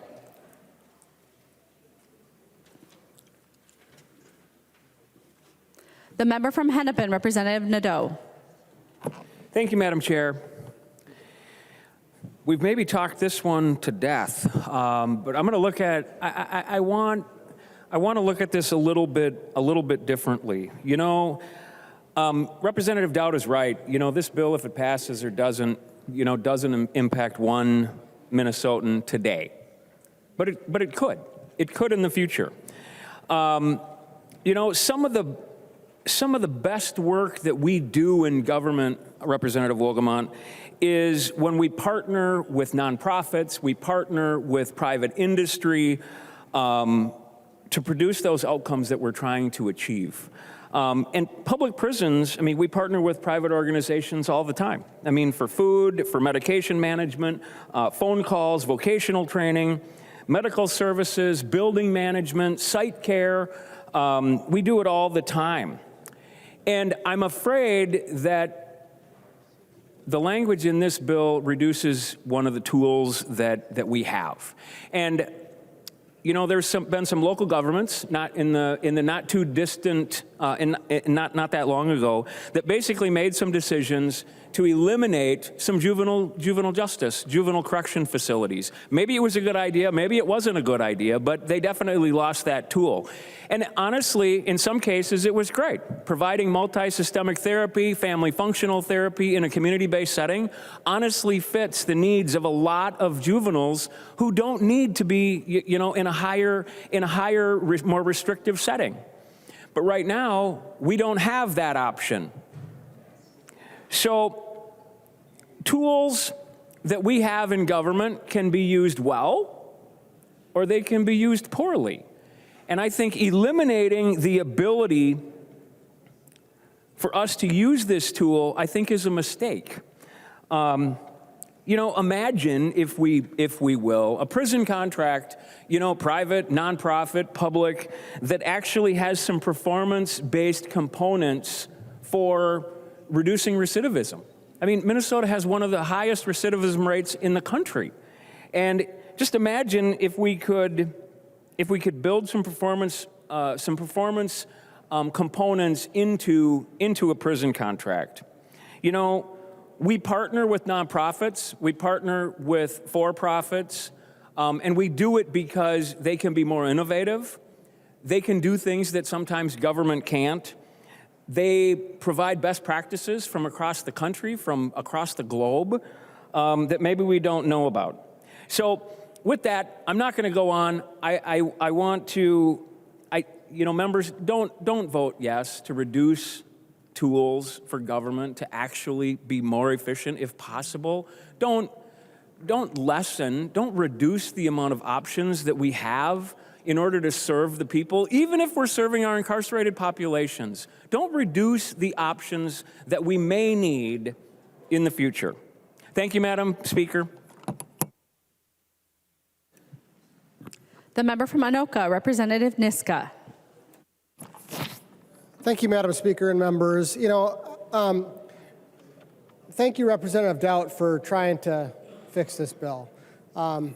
Unfortunately, we weren't able to do it tonight. And I hope that as we're thinking about all of our work in this building, including on this bill, that we're thinking about what's going to happen to the next generation and the generation after that, not just about what it's going to take for us to get through our election. This bill, as we've heard, is, in the short term, certainly a solution in search of a problem. There is no problem right now that this bill is solving. There is no private prison in Minnesota. There is no move for a private prison in Minnesota. But, folks, I worry that problems are on the way. Problems are coming down the pike for the next generation, problems that we, by some of the things we're doing in this building, are making worse. And again, like Representative Nadeau said, we should not be taking tools out of the toolbox that the next generation might need in order to solve those problems. Members, I fear that more crime is coming in Minnesota. We've seen a spike in crime,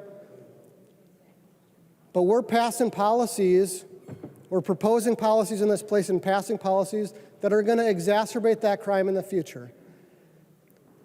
Kids in schools today are already being taught that rules don't matter, that there's no accountability for breaking the rules, and we're moving bills through this place that are going to further tie the hands of schools to discipline kids, that are going to cause more misbehavior in the future. Juvenile crime is out of control, and again, we're moving bills through this place that are moving to further reduce accountability. We're even thinking about legalizing drugs in this state. Imagine that. Members, I fear that the next generation and the generation after that are going to have to deal with the consequences of those policies in the form of more crime.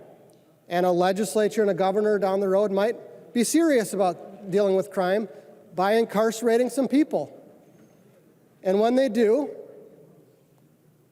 are the resources going to be there? Are the state resources going to be there? Our joint targets right now are proposing a 40% increase in the general fund from one biennium to the next. That's unsustainable, even in the best of circumstances.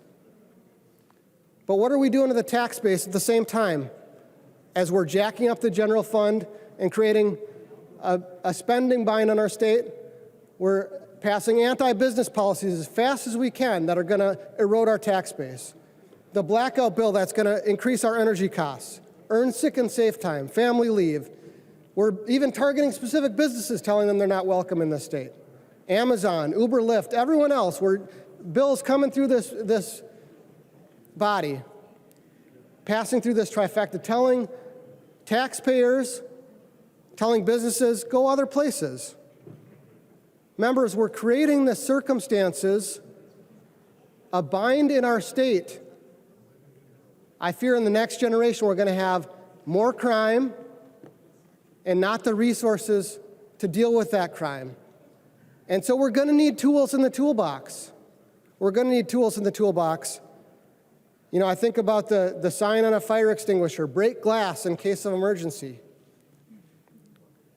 This is, maybe Representative Wolgamott is right that private prisons aren't the ideal solution. But do we need them there inside that case in case we need to break the glass in case of emergency? I fear that we are going to, and I fear that the actions that this body is taking, that this trifecta is taking, are creating the circumstances that make that more likely. So members, this is not solving any short-term problem. This is maybe signaling virtue in the short term, but in the long term, we're taking that tool out of the toolbox. We're telling the next generation, the generation after that, that thing you had there to break the glass in case of emergency, it's not going to be there. It's going to be harder down the road. So, members, I urge, for the sake of our future generations, for the sake of our future, those coming behind us in this body that are going to have to clean up the mess after us, please vote no. The member from Sibley, Representative Harder.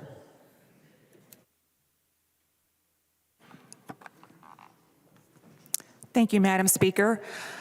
I am really disappointed that the Novotny and Doubt amendments were not accepted. I have 15 considered small cities within my district, and they work really hard to stay vibrant. And if this facility was in my district, this would be devastating to us. Representative Anderson, I drive through your city frequently to visit family in another state, which means that I drive through many cities of you to get there. And when I drive through all these little towns, I see the changes because I've been driving for years back and forth. And I see a lot of the homes that are for sale. And I wonder what will happen to all these small towns. They are important to us. Representative Johnson, I like your idea. I'm going to take your idea. I think that we should keep this place open and call it the Harder Hilton. I mean, I think that's a win-win. I think that's a great idea. So frequently in the county that I live, we use jail facilities in other counties through mutual agreements. This is not cheap for us. And so to have this facility open would give us another opportunity. And as a former county commissioner, I have to tell you, this is something I would say frequently at county board meetings and other places. It is so incredibly frustrating when this state passes mandate after mandate after mandate, requiring counties to do something and really little options to go with it, usually with funds. And that costs all of our residents more money. Prisons are incredibly expensive. As a county commissioner, I know many people that work within our system, spend time with them at the jail, not in the cell, but watching what happens. And they are really a good, hardworking people. And this would be great to have another option for our county to use. And so to lose this tool for us is considered bonkers. As a general rule, the private sector can do much better than government because, again, mandates and rules and regulations. So I respectfully ask members here to vote no on this bill. Thank you. The member from Isanti, Representative Johnson. Madam Speaker, members, I'm disappointed in this bill. Representative Wolgamott, if you had a bill that said no private prisons could operate in the state of Minnesota, that would be great. You'd have all green votes. But putting a hamper and saying they can't lease a facility is just bonkers. I'm not sure what Bloomington Police Department's going to do. For those of you who don't know, they have holding cells on the office space they lease for their substation at the Mall of America. But the way this bill reads, they can no longer use those holding cells. And I believe there's other departments across the state that lease facilities for substations that have holding cells. You can't house them there anymore.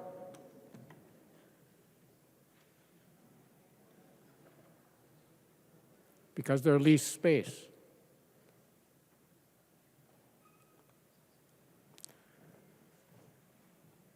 We have facilities in Minnesota that just 3 of them average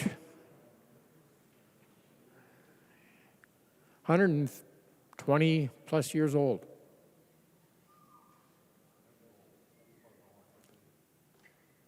They've had those facilities, at least one of them had the wall fall down with a big gaping hole where the cells are.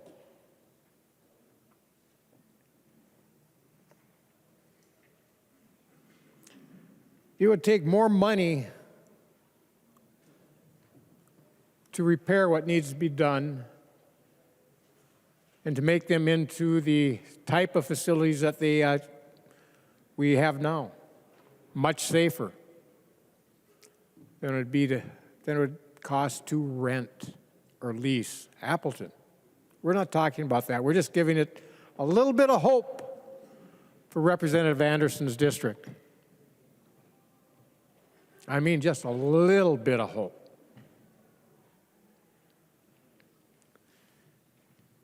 But Representative Wolgamott, I agree with you. There should be no privately run prisons in the state of Minnesota. They should be state-run Department of Corrections facilities with the great staff that we have of corrections officers and other staff. Right now, they're going through a lot of challenges, and I hope and I pray things work out for them. They're vastly overworked, vastly short-staffed. But those employees are fantastic and doing a great job.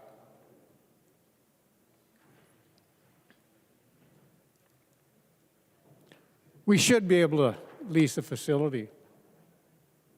Our county sheriffs and some of our police departments should be able to lease areas for a workhouse.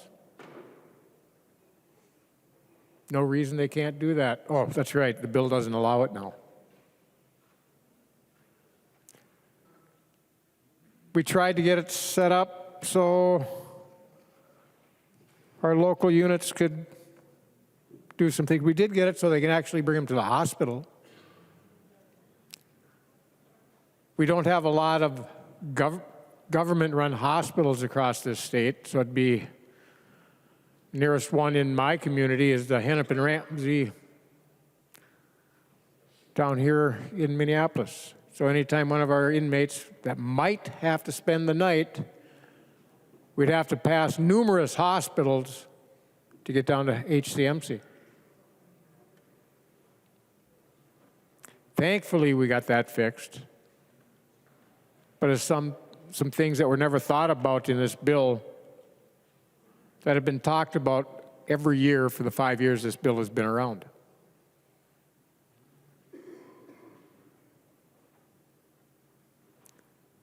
I'm disappointed in this bill because it's going to cause more harm than good.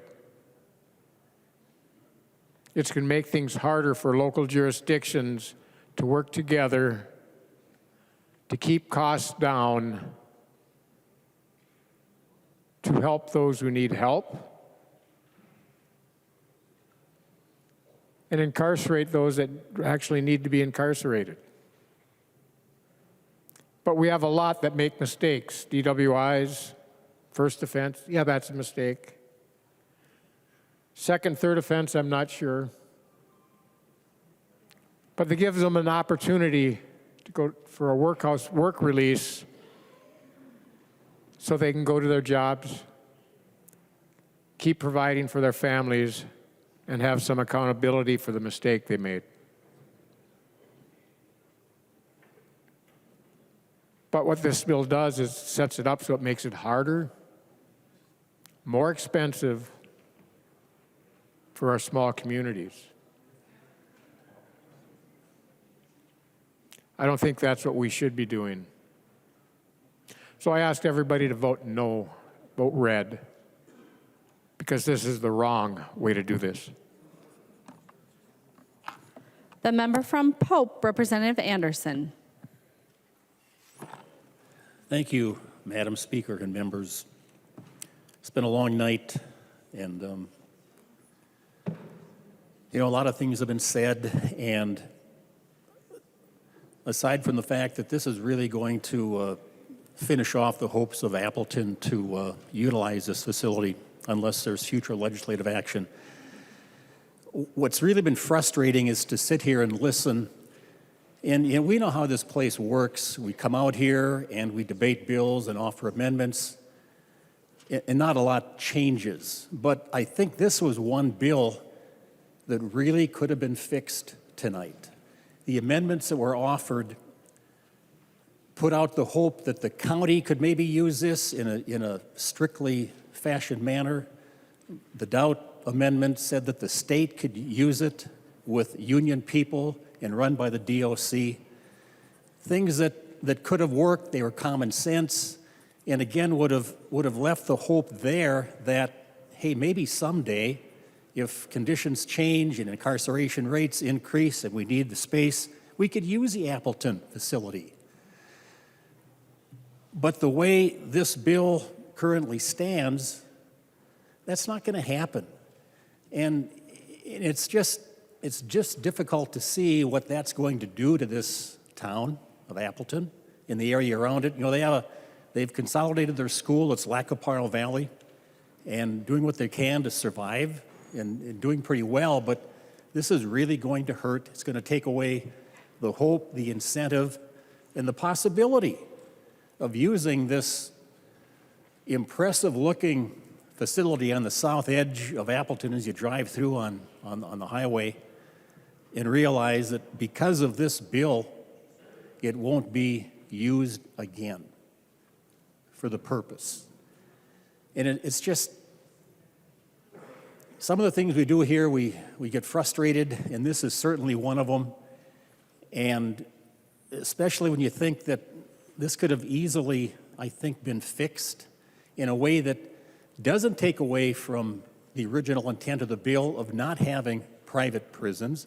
A lot of the people on our side agree with you that it might not be the best thing to do, but the lifelines offered kept that hope alive of using it in a different fashion, run by the counties or run by the state, which would certainly fit with whatever models we want to use for dealing with a prison population. So it's with a heavy heart and a lot of frustration that I would urge members on both sides to look at reason and look at what's best for not only Appleton, but for rural Minnesota as well.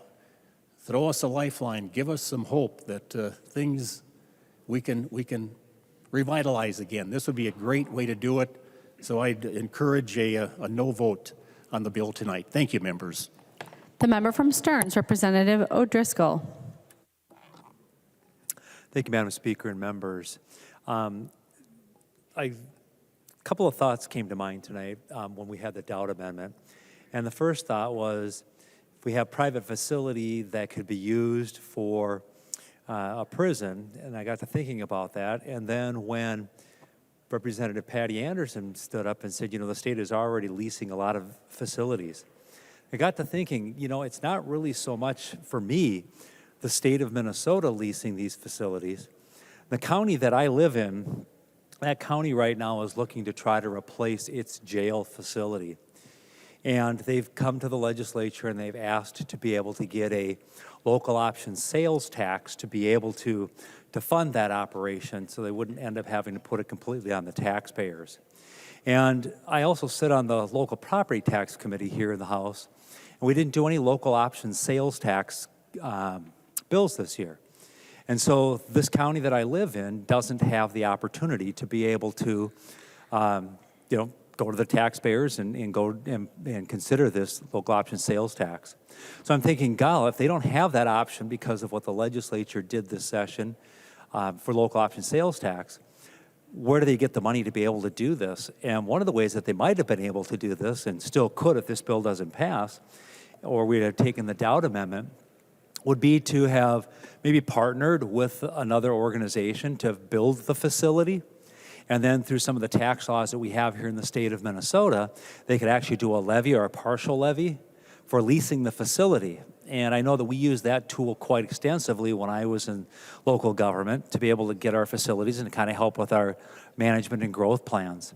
But as the way it stands with this bill right now, we've taken that off the table. And I heard a lot of other members today talking about their local county jails and their local facilities are going to be coming offline. And that commissioner of the Department of Corrections is probably going to decertify some of those facilities. And we're just taking options off the table for these different communities. And so I intended to talk to my local county commissioners about how things came to be and a little bit about this bill and where things are at. And I encourage other members, too, to consider that and how we're taking some tools off the table and some resources for local communities. And again, they thought they were onto something by using a local option sales tax, but we didn't hear any of those in committee this year. And so it kind of sets them further behind and kind of takes a few of those options off the table. So members, it's with a heavy heart that I say vote no on this, because had we taken the doubt amendment, we wouldn't be finding ourselves in a lot of different and difficult situations here where we're going to have to go back and our counties are going to scratch their heads and local governments are going to say, now how do we go about maybe doing this? An option is off the table for us to be able to do facilities. So members and Madam Speaker, thank you for your time. I think we're close to a recess and I may well be the last person to speak before we do that recess, but that is not my call, that is the Speaker's call. Members, thank you. The member from Hennepin would like to make a motion, but first the member from Stearns would like to make an announcement. Thank you, Madam Speaker. When we recess, Republican members, we will caucus briefly in our caucus room. Representative Long. Thank you, Madam Speaker. I move a recess to the call of the Speaker until approximately 8:30 to allow members who are observing Ramadan to break fast. Representative Long moves a recess to the call of the chair until approximately 8:30. All those in favor, please say aye. Aye. Those opposed, please say no. The motion prevails. The House stands in recess.